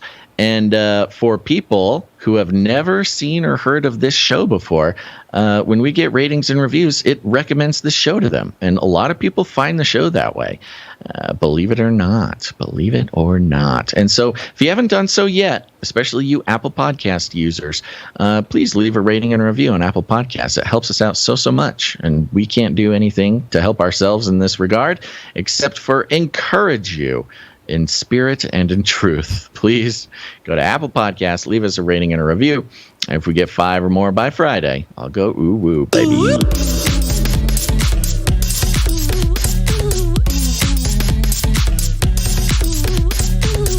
Well, yeah, and if you don't know what to write, just go to Chad the Chad's review. He started a little story there. I don't know if it's already a story or what, but if you don't know what to do, just continue his little story. We're going to write a novel in the review section. It's going to be awesome. And go ahead and, thank you to Jam for the links. Thank you, Jam. And other than that, just leave. Just leave. No, don't just leave yet. Share the show. Share it with your friends. Share it with your family. Share it with your other favorite podcasters. Ooh, nothing more that podcasters love than being told about other podcasts. I'll tell you what, folks, that is a way to a podcaster's heart. But you don't have to do it the regular way. You don't have to just send them links or whatever. You can be a little bit more creative about it. And here's the thing: we heard about the cat. Got cats on the brain. We heard about the snake that got robot legs. Floppy, the robot legs. I'm thinking we got to have some talented, smart, brilliant roboticists listening to this show. I mean, if there's any roboticists in the world who have devoted their lives to emulating the magnificence of the human body created through the divine breath of the creator of the universe, but they just want to try it out with some boops and bops and beeps and plastic and screws and whatever, I get it. You're having fun here. Maybe you don't even know that you're helping the adversary regain his legs, reversing the curse from the beginning of time. You're just having fun. You're just like robots. We get it. So go ahead and build some podcast legs.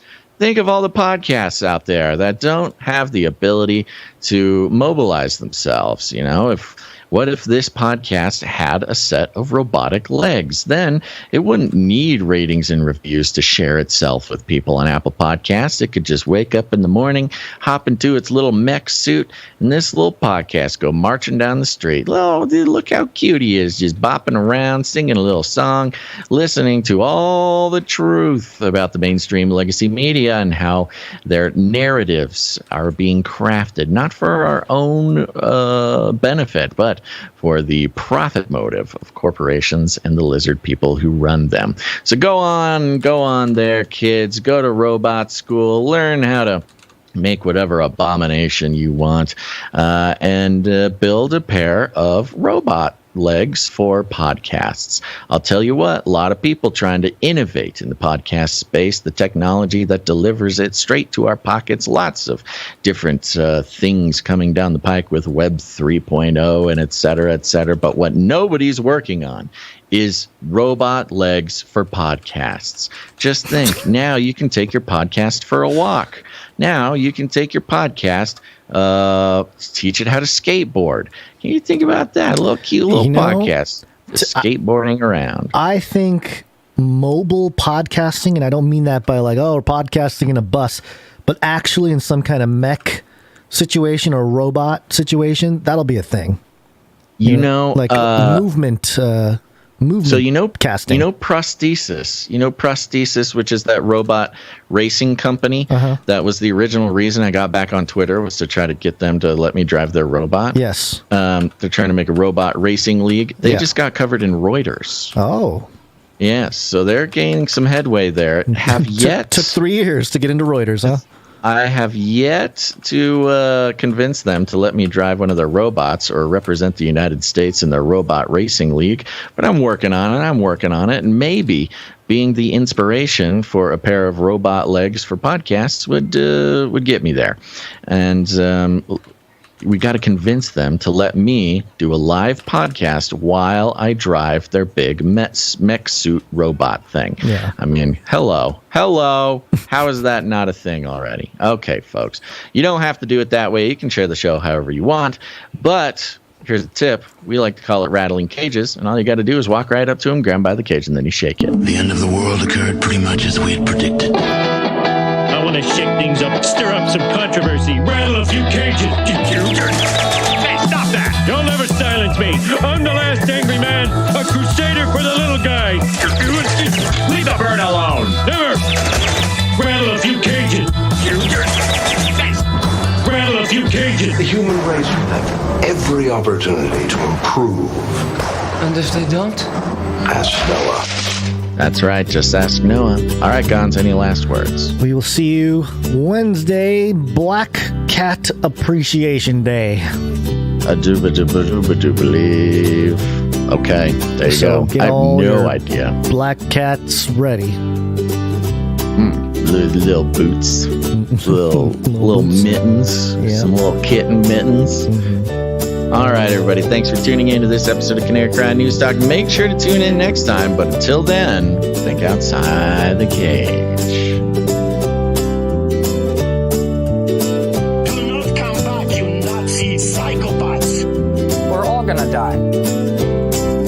This is not about freedom or personal choice. I love the Great Reset.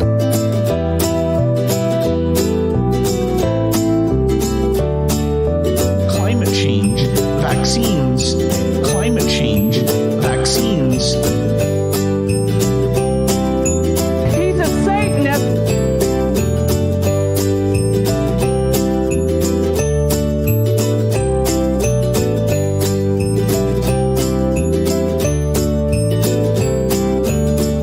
We will hunt you down and make you pay.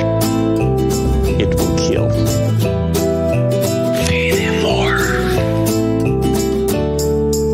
Remember, reality is an illusion. The universe is a hologram. Buy gold. Buy!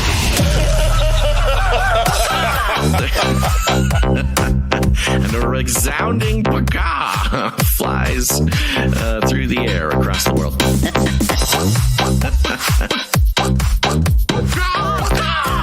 Why are you screaming like a wild bird? Rattle their cage. They have a lot of people screaming randomly. Why don't you shout? It will be their call out. They have a lot of people screaming randomly. Go ahead and... Why don't you shout?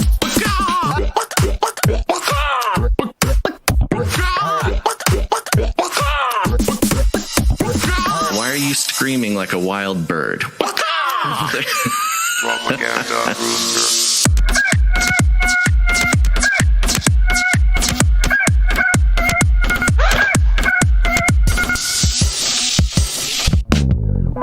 You little rascal. I am so hot. You're so hot. I'm...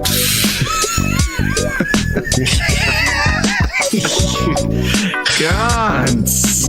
I am so hot. So hot.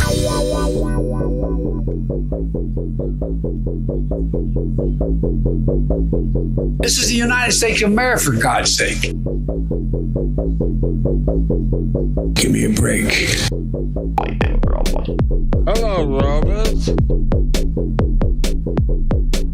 The robots are coming for you. That's pretty big. Whoa.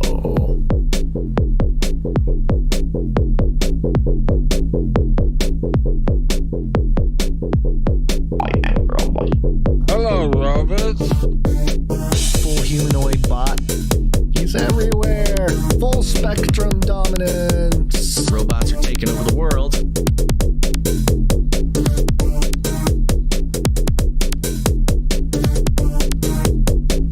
I'll keep you warm and safe in my people zoo. It will kill.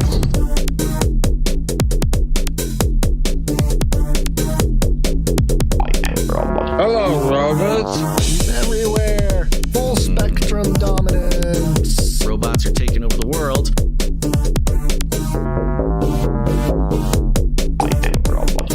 Hello, robots. The robots are coming for you. That's pretty big.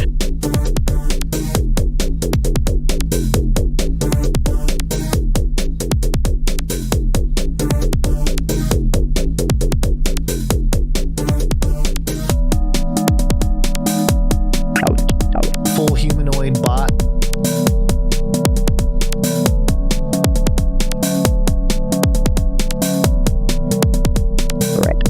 Foolish robots.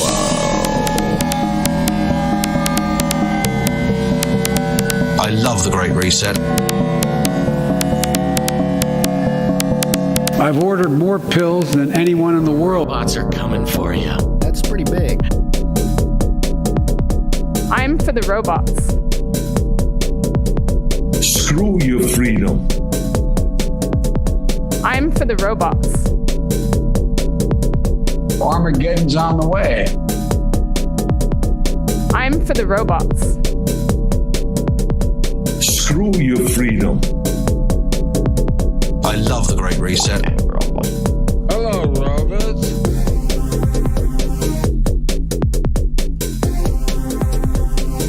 I do it with everyone.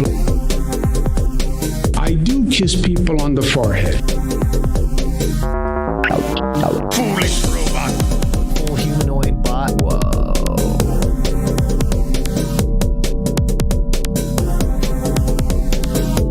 Data. Science is truth. You do not know what you are talking about.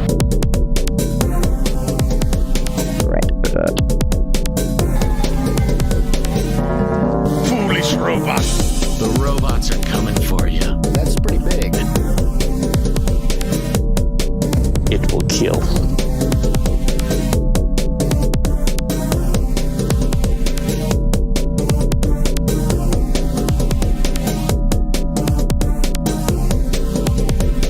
Pay them more.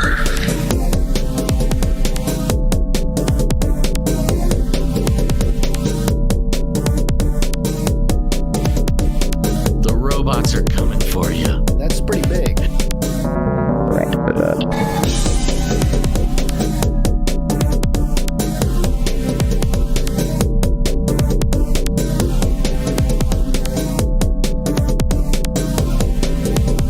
Armageddon's on the way. Screw your freedom.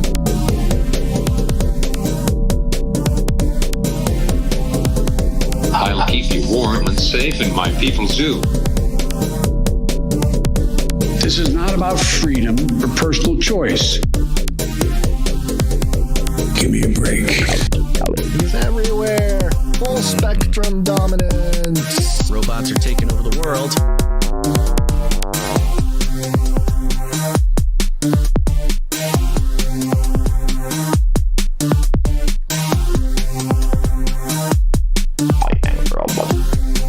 Hello, robots.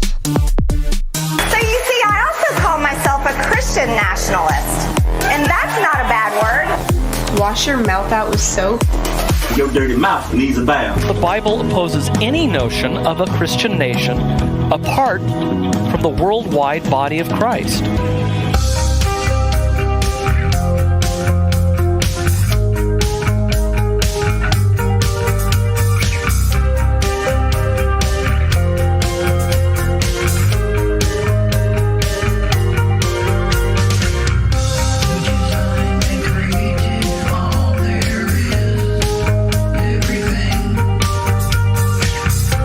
Spread the clouds across the sky and make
CanaryCrimeRadio.com/support.